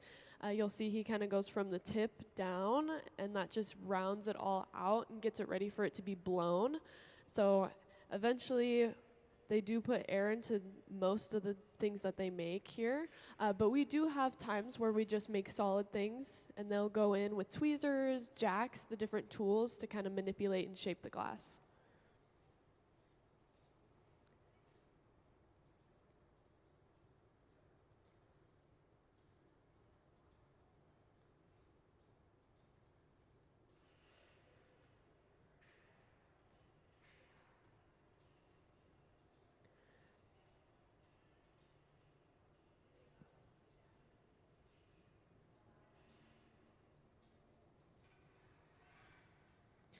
All right, so he's coming down, sitting at the bench, and he's taking those jacks and then just trimming off the excess of the end. So it's really interesting. We're able to use these little scissors, basically. We call them shears. So they're like big metal scissors that they're able to actually cut through glass with. He's continuing to take what we call the jacks, just adding some more shape and cutting it off once again.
So we can see we're just adding some more air to this right now, trying to get it to the shape that we want for the actual vessel of our goblet. So if you think about it, this is the cup part. It's basically just that top part that you can see on this example right here. And then they'll go ahead and add those bottom bits a little bit later. They do have this happen in 2 separate processes. Doing it all in one, it leads to quite a bit of risk of glass cracking, breaking off. There's a lot of little pieces that could easily kind of just fragment off of there. So they do just work at one. They start with the cup, and then they add in the extra bits a little bit later.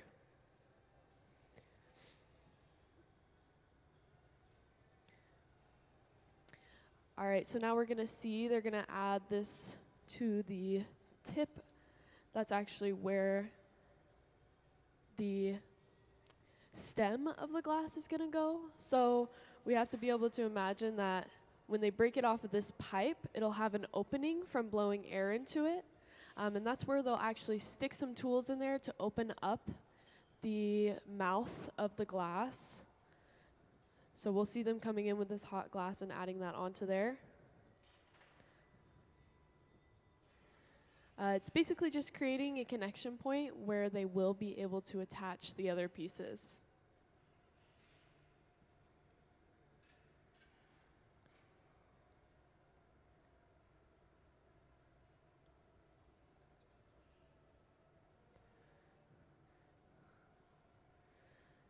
So you can see they're using this wooden plank.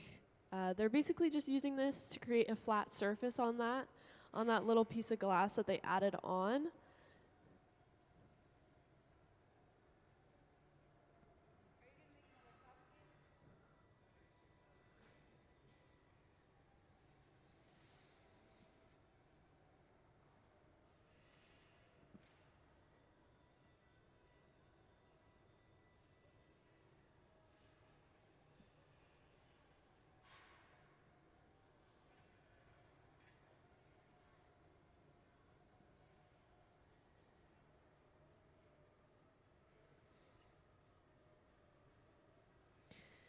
And from what I'm seeing, it does look like these are going to be maybe like a bluish or green color.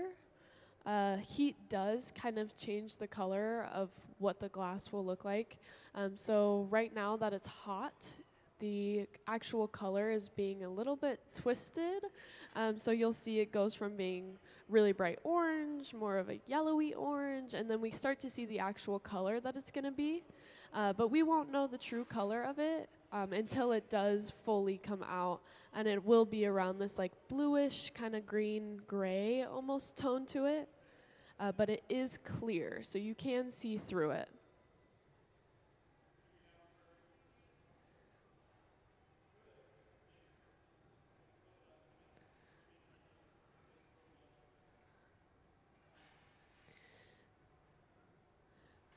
All right, so you can see we've switched pipes. We are now working at the other end of the vessel. So he's going to continue heating it, making sure that it's not getting too cool, bringing it back and starting to open up that lip, the mouth of the glass.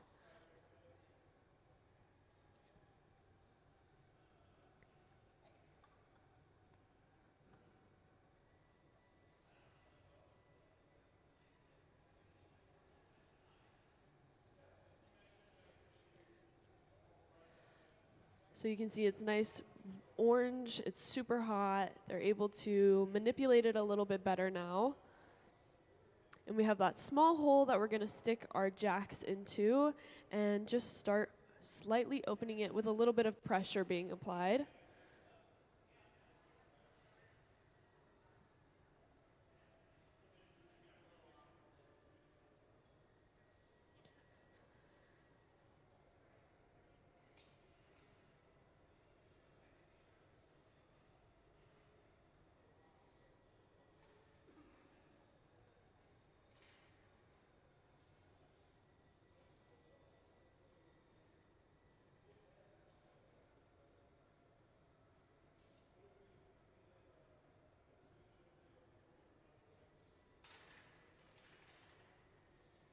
Coming in with our shears and trimming off that excess that we don't want.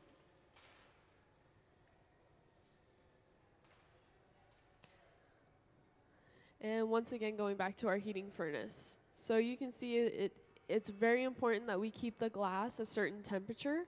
Once it gets below about 1,000 degrees Fahrenheit, it is no longer workable, and it also has the ability to crack and break on us.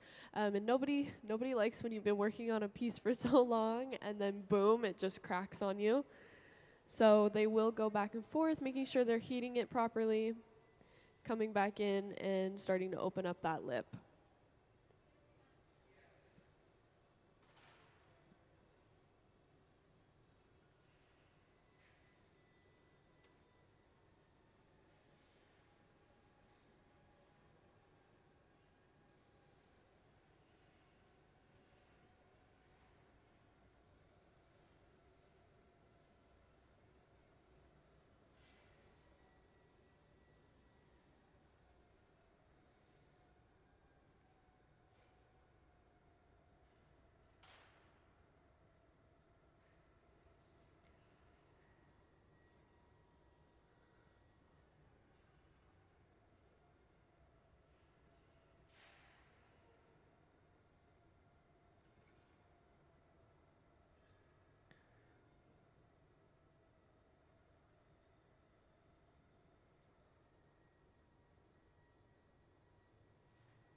Something nice about this piece that they're working on is that the glass is pretty thin, so it doesn't take quite as long to heat up. So he's able to move back and forth from the heating furnace to his working bench pretty quickly. But it also means that it cools down a lot faster. It doesn't get that core of heat as much as those really big pieces do. So it does cool down quick, but it heats up fast. And when it heats up fast, the movement of the glass starts to get a little bit hard to manage. So really making sure that he is constantly turning that pipe, trying to keep it centered with the pipe is really important. And then he'll go in with a blowtorch and just torch the connection point between the piece of glass and the pipe. It's really important to make sure that this stays warm. It's really what holds it down. It's what cements it to the pipe. So if we let it cool down too much, it will start to crack.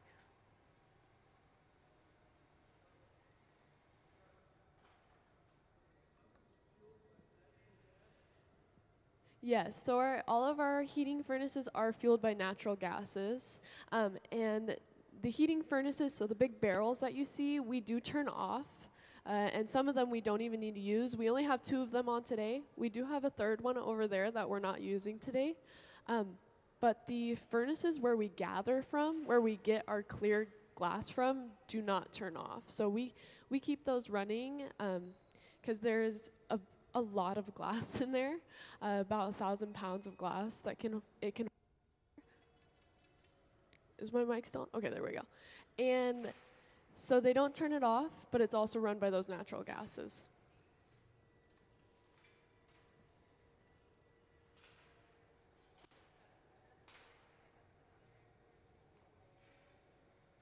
All right, and it looks like we broke off that top of the goblet and we went ahead and put it into our garage.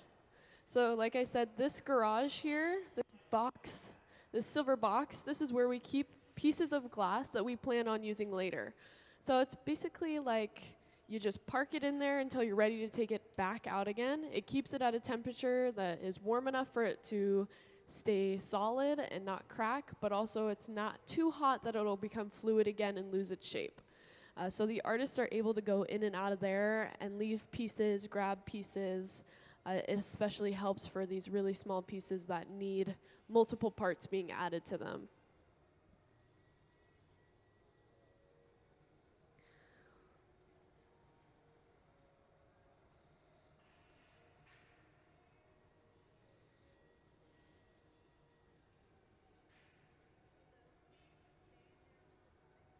Not all the time, but they will stay in there for quite a good chunk of time.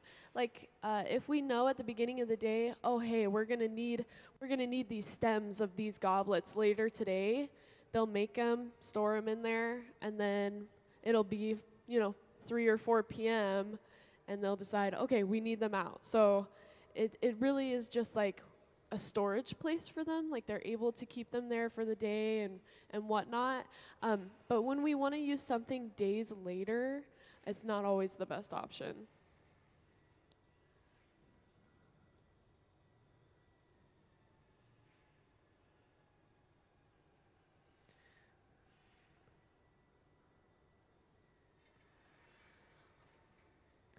Alrighty, so we're just gonna see him go through the same motions. We're gonna make another cup to our goblet. So he's just gonna cut off the excess of it, blow it up a little bit, try and give it some air. So we can see it grow in size a little bit here as we blow air into it. And he's using those jacks to create a line of where it will be broken off of this pipe.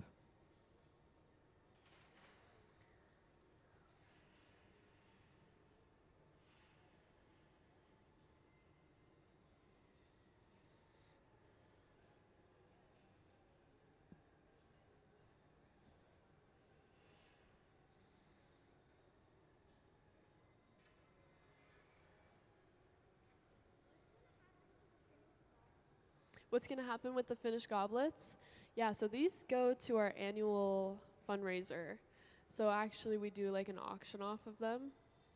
And it earns us money for the programs at the Museum of Glass. It's called the Red Hot Goblets.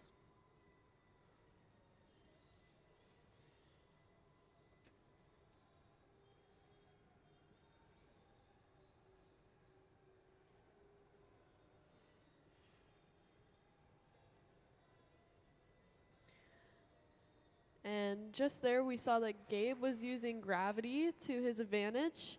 So by hanging it upside down and swinging it, we're able to stretch that glass a little bit more so that we're able to get that shape for the glass that we're looking for.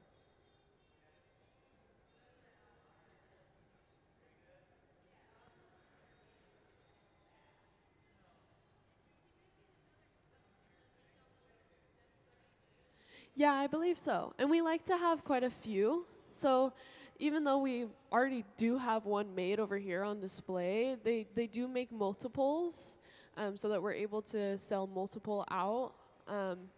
And he will make, I think there's also already 2 cups in there. So now we're adding a third and a fourth one. So he's just kind of like producing whatever we need so that we can then add on and try and get as many finished.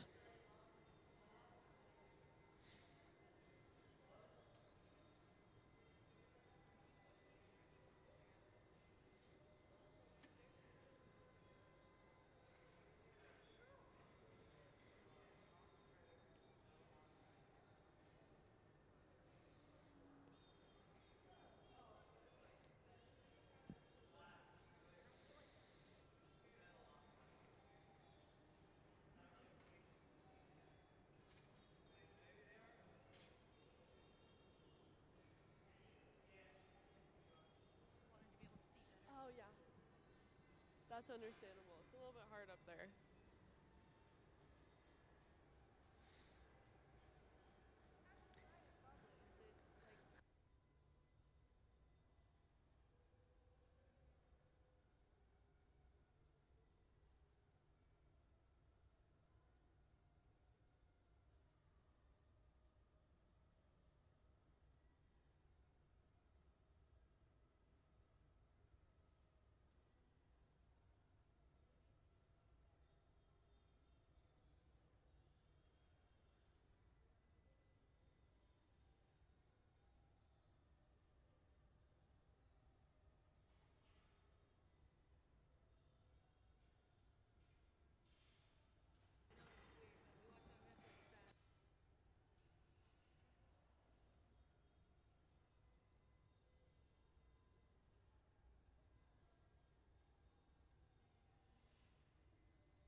Is there any chance that we have some sort of slideshow of the previous goblets that we've made for our auction?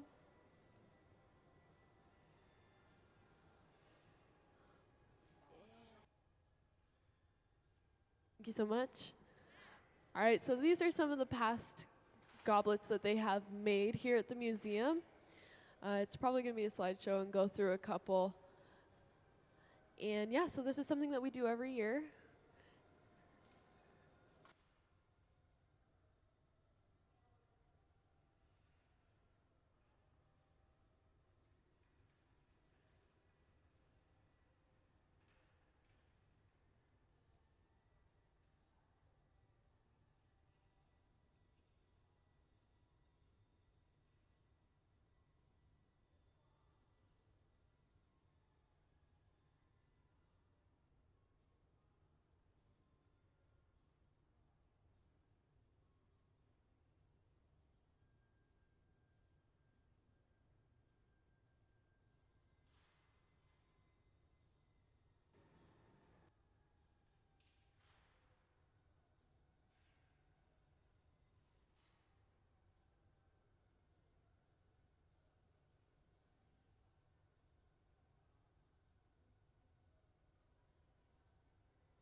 Alrighty, and we're back. So this is same piece of glass, just on a different pipe now. So we flipped it around. So now we're working with the end that was getting blown through. They're measuring it, making sure it's up to size. Gonna continue just shaping it, making sure it's all evenly dispersed. And then they're gonna go ahead and crack it off and put it into our garage.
Yeah, that's a good question. So the one that he keeps jumping to and from is our heating furnace. So this is where they go to reheat the glass. So it is, I think it's like 2,100 degrees Fahrenheit, not Celsius. That would be crazy. And basically, that's just where they stick in an already collected glass to reheat it. The one with the door closed, that's the furnace. That's where they get the glass from. So that's where the glass is held and kept liquid so that they're able to stick a pipe in there and roll it on and then start working with it. So everything starts at that furnace with the door closed. And that gets kept at, yeah, I think it's about the same. They're about almost the same temperature. All right, so we can see he's starting to form that stem of the glass now. And it is really cool to see that this is a blown piece. So usually stems, we see them and they, especially like on your champagne glass or your wine glass, you know, they're solid glass. This one does have a hollow inside, so it is blown. I just think it's a really interesting element to add. It makes it pop a little bit more.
All right, so it looks like we went ahead and added the foot to the stem.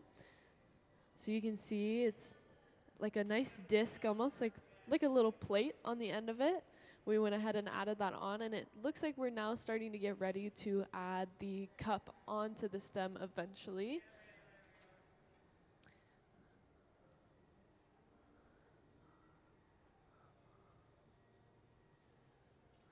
Oh yes, first we must add the little detail of the colored glass coming around.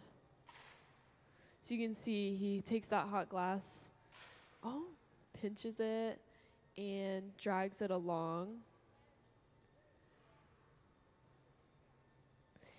And they even gave it a little bit of a press to it to give it a leaf texture. That's something I didn't even notice at first, but it does have that kind of leaf texture to it.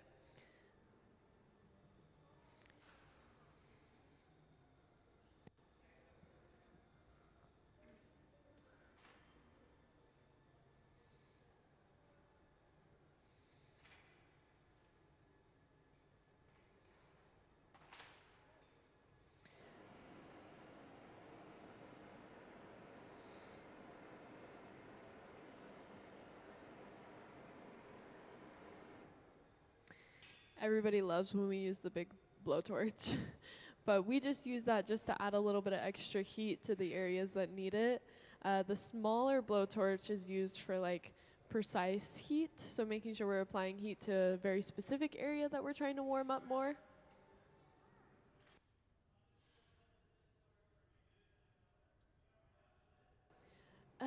Okay, there's a reduction to the color that he did for the little leaf that wraps around it. That makes sense.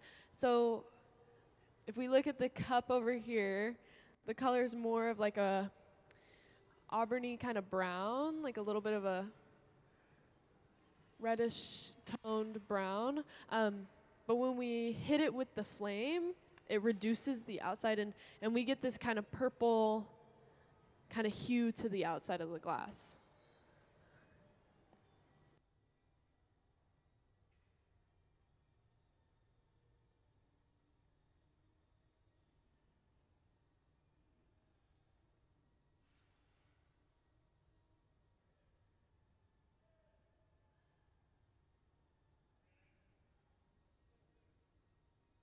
All right, so I was just asked, how do we get the glass off of the pipe once we're ready for it? We take these things called tweezers. They look like giant tweezers, and they'll pinch up a little bit of water, and they'll apply it to that connection point. That water basically just creates spiderweb cracks in the surface of the glass, and then all they do is tap it, and it usually comes right off. In a perfect world, it comes right off. So actually, we'll be able to see that shortly. Here we are. Yeah, so when they're all finished, well, you'll see them doing it when they're transferring. So like when they go from a blowpipe to a solid pipe, you'll see that same technique, adding a little bit of water, giving it a little tap and knocking it off.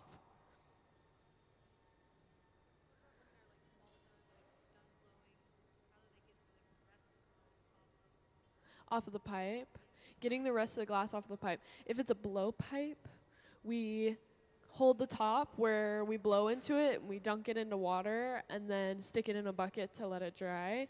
If it's a solid pipe, they usually just give it a quick little dip in the water and stick it in a bucket, and actually all that glass will just pop right off, just because there's no chemical bond that will form to make the glass actually have a connection and create a bond with the pipe.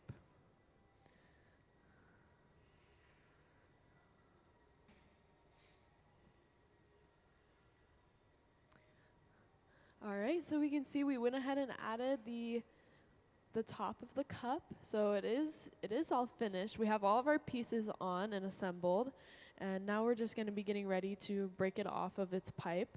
So here we go. Like I was saying, we're grabbing a little bit of water, lightly applying it to that connection point, and getting prepared to grab it. Little tap. So close.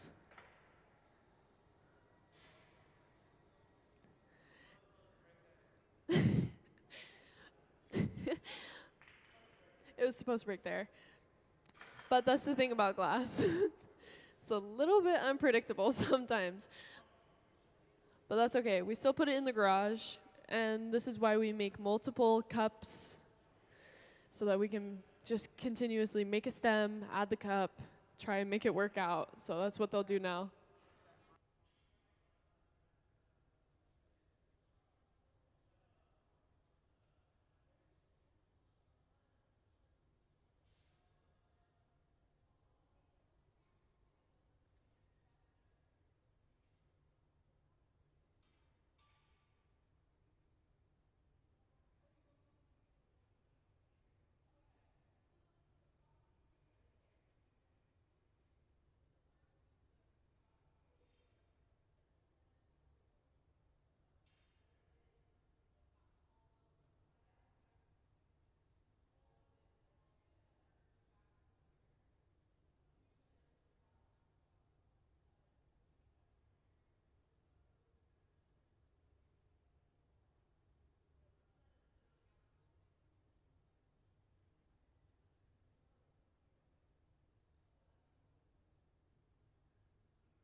So these big boxes, you can see one of them's open and actually has stuff that they finished.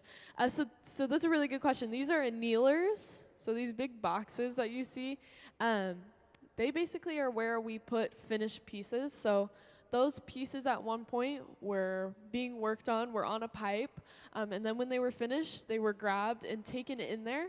And those annealers go from being almost 1,000 degrees Fahrenheit and slowly cooling over time. So instead of just exposing the glass to intense heat change, like temperature change, we'll basically go from being really hot to slowly kind of getting it used to room temperature. And so slowly cooling it allows it to stay solid and not crack, no breaking. And then we're able to pull those out, and I think those must be from either yesterday, 2 days ago. It depends on how big the piece is. Sometimes we keep it in there for a day. Sometimes it's just overnight. It really just depends on like thickness of the glass, how big it is, how many pieces are in there. Overnight. Yeah, usually since it's thin glass, not too much glass, those usually will cool down overnight over a much more rapid rate than some of our other pieces that take somewhere around almost 2 days.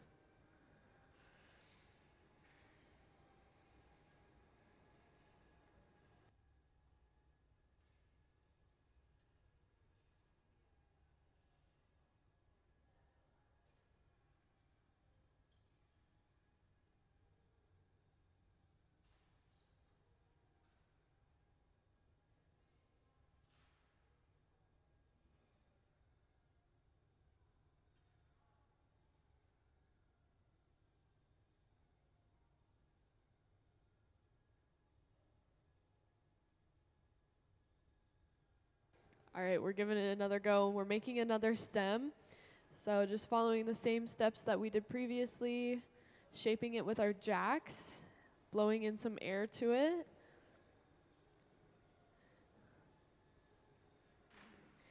And giving it some good heat so that we can continue to work with it.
Oh, the brush? They use the it's basically just like the broom head. They use that after using certain tools. Some tools will leave like residue on the glass, and if they don't brush it off, it will like become a part of the piece. So they use that just to brush off any unwanted leftovers from their tools. Keeps it clean, keeps the glass clean.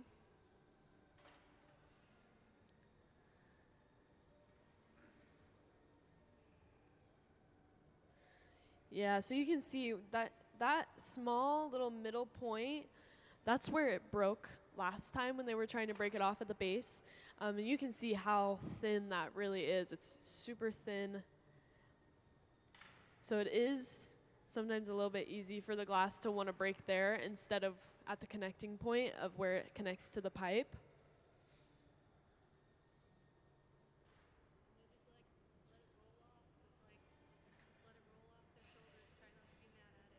Yeah.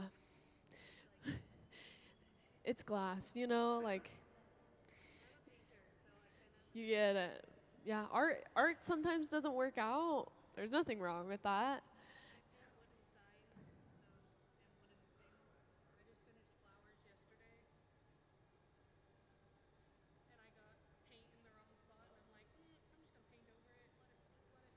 Yeah. That's the nice thing with most art media is you're able to kind of correct, like spot correct little certain things. Glass is a little bit challenging when it comes to that. Once you've put a piece of glass onto another piece of glass, taking that glass off is really challenging.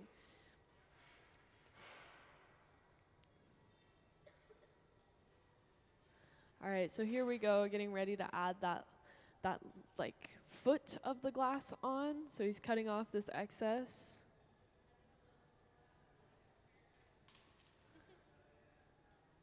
See, usually it just pops right off when you give it a little tap, but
all right, so we're using those jacks and the wooden paddle to now flatten out the foot of the glass of the goblet.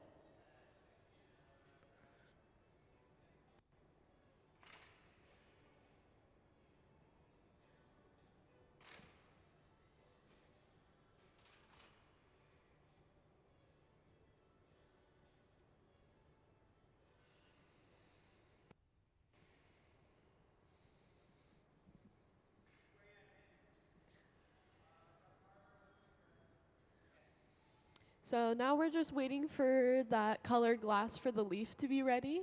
And then they'll bring it over, attach it on, give it that texture to it by pushing that little metal stencil, like stamp, basically. And then wrapping it around the actual stem of the glass.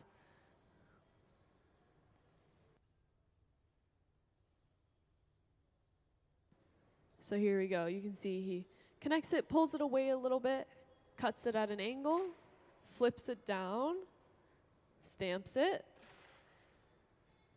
and now pulls that glass along the stem of the stem.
Alrighty, here we come adding on the actual vessel of the goblet.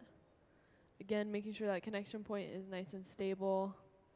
And we'll see her tap off the pipe from the inside of the glass.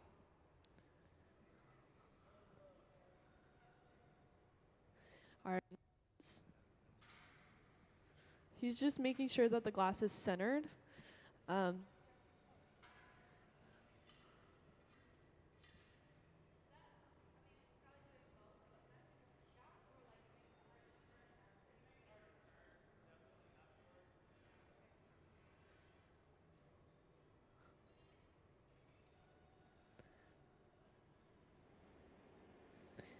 And then going in with that flame to reduce the color.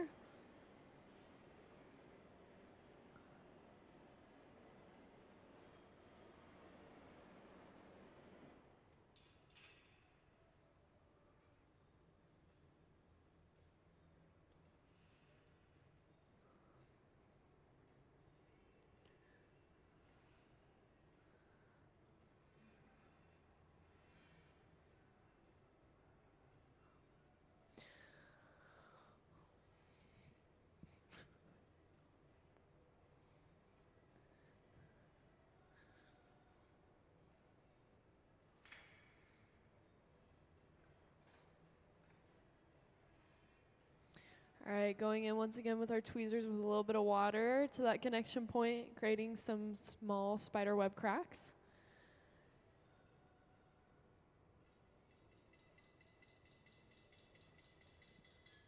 Oh. In the same spot.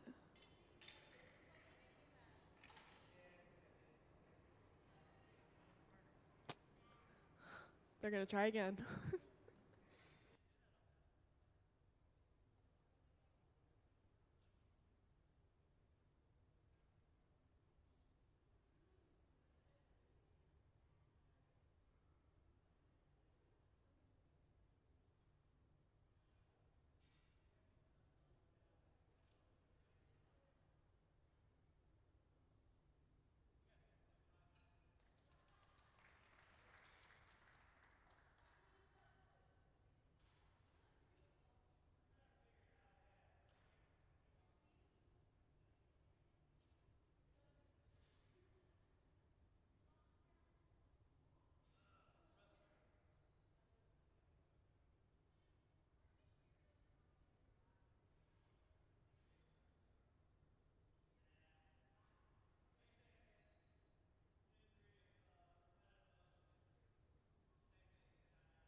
All right, so we're adding that leaf once again.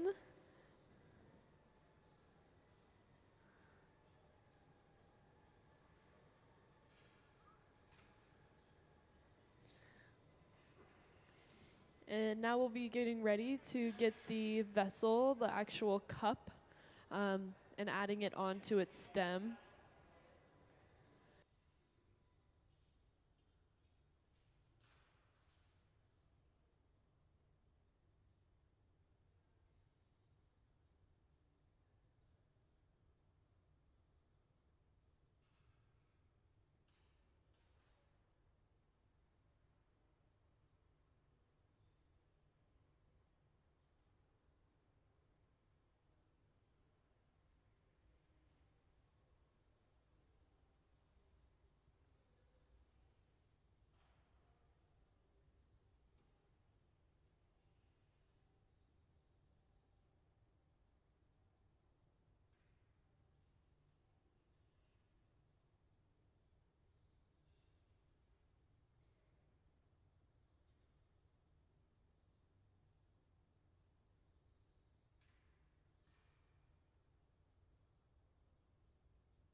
All right, so Sarah is grabbing our cup from the garage. But first, it looks like we're taking a different route. Oh no, we're breaking it off onto our new pipe.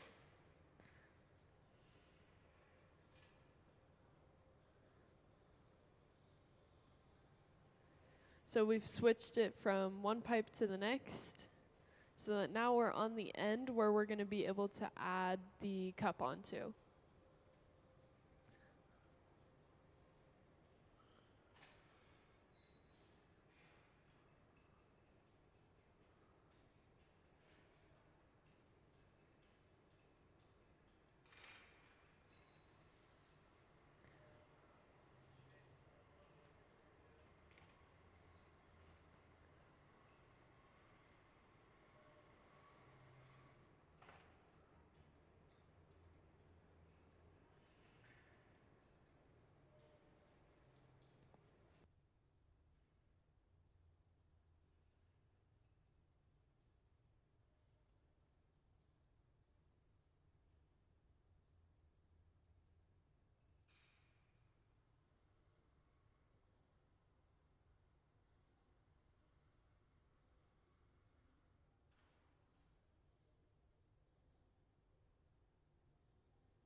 So now we're coming over with the cup to attach it. We heated up that point of attachment.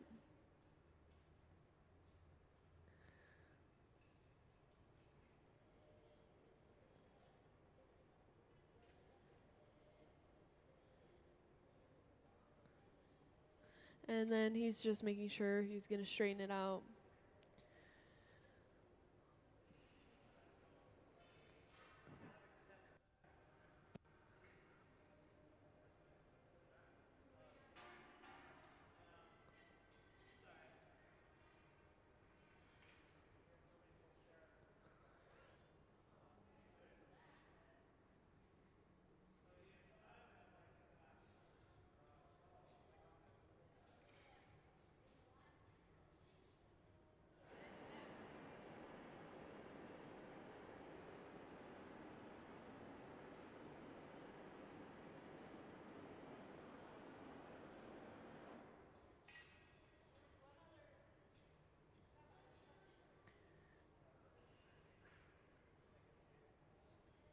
All right, so now we're just going to give it a quick flash and get ready to break it off.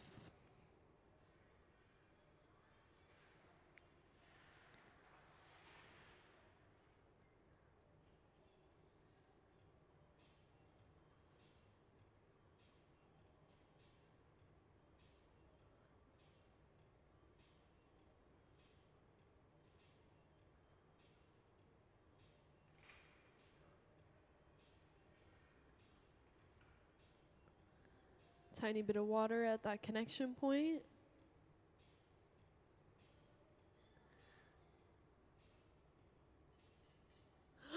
Oh my goodness. Round of applause. And it goes into the annealer where it will cool down over time and be ready to be taken out, most likely tomorrow.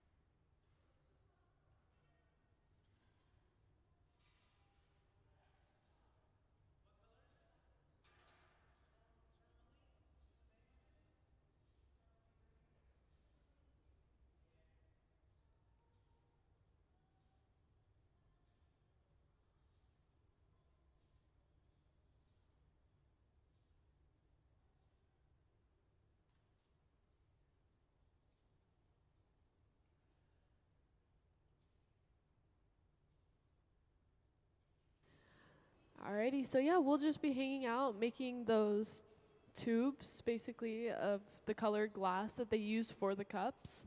They have to make it into a tube that they can then use for each of these color areas. So they're just gonna prep those, make sure they're ready so that they're able to continue making glasses, just because of those two little mishaps. We now have to regenerate what we did have in our garage so that we can continue making more of the goblets.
All right, so we can see that Sarah has the blowpipe that has the color dropped color that we're using for the cups on it. So basically they came over with that colored glass, dropped it on top of the blowpipe so that they're able to start blowing it into that tube. So you can see it looks like a little hat of color on top of there. And she'll basically roll it on the Marver table to have that color wrap itself all the way around. And then they'll be able to start blowing it out to create that tube.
And now our glass blowers are going and collecting some fresh glass on top of that colored bubble that we've created.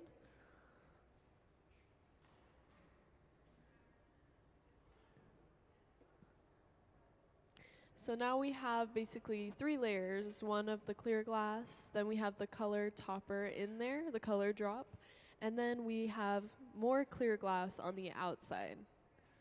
So we've basically encased our color. And now we can see Gabe going in with a wooden block. This is a wooden tool that we use to help shape the glass.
Hello for those of you just coming in.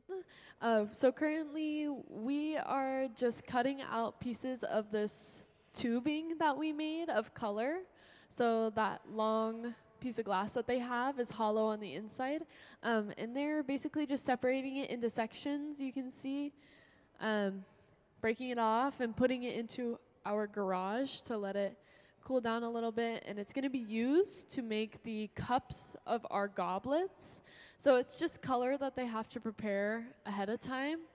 So that's where we're at right now. We did finish a cup a little bit earlier, but now we're just working to make sure that we have enough things prepped to make more of these tomorrow, in the next few days coming up. So yeah, you can see he'll cut this right off and break it onto her metal tongs that she has. And then she will take it right on over, pop it into the garage.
All right, so our glass blowers are gonna go ahead and start on just some clear goblets. So no color is gonna be added to these, but it's just a good way to end off the day. We don't wanna use any of the stuff that we just prepped, or anything that we have left hanging out in our garage. So right now we're making the cup, blowing some air into that to create a bubble in the glass, and then continuing to roll it on the Marver table.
So you can see they've just blown air into it, expanding the shape of it, trying to get it into that kind of flute cup shape that we're looking for the goblets. And making sure it has sufficient amount of heat.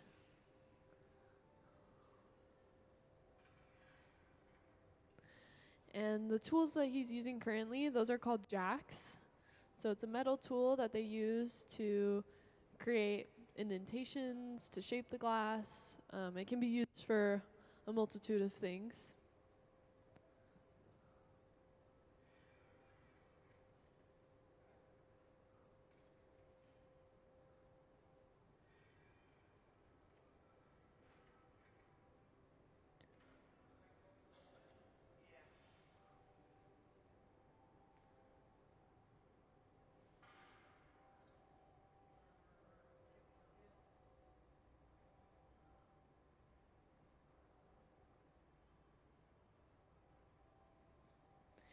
And then we will see coming over with what we call a punny. So just a small pipe with a little bit of glass on the end to add a bit onto the end of that. And we'll go ahead and do that one more time.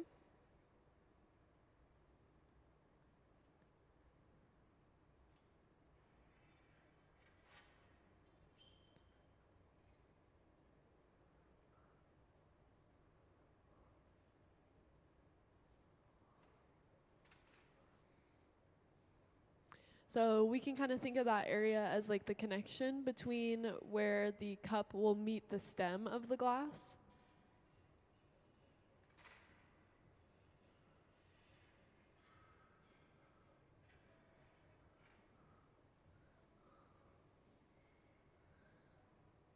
And then they're gonna go in with a wooden paddle and flatten out that little end bit, while also pinching with those jacks.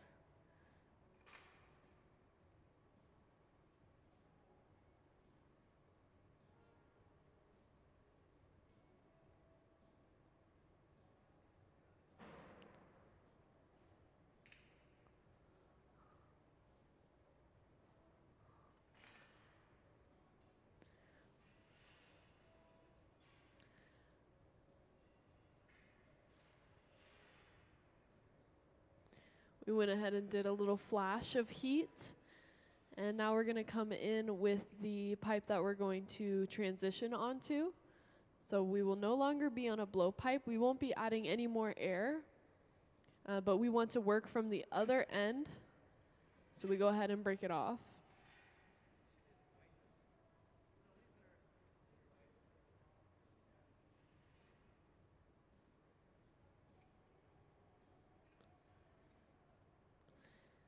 And now we'll see him stick those tweezers into that open hole where we were blowing air in from.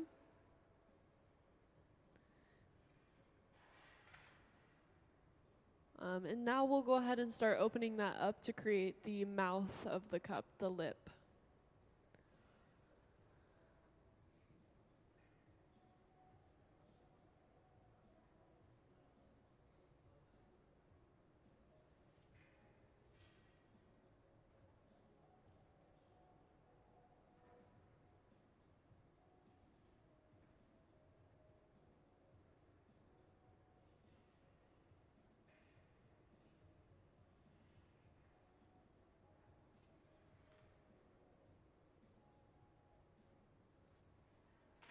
So he took those tweezers and pulled out a little bit of that glass and is just cutting that excess that we don't need on the end. Going to heat it again and then start refining that cut line.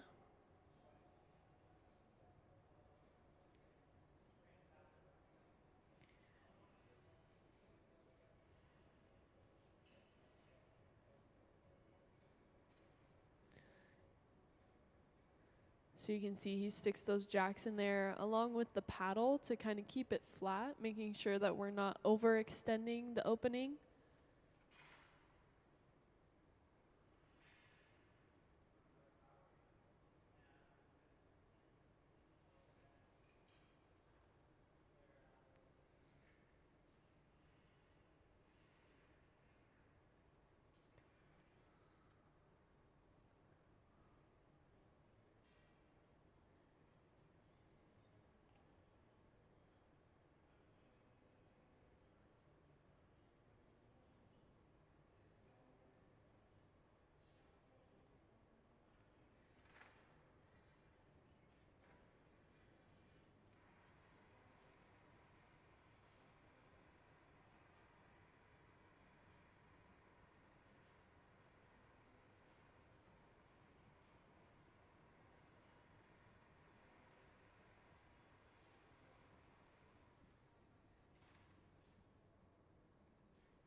So the goblets that we're making, like these ones over here, these ones go into an auction.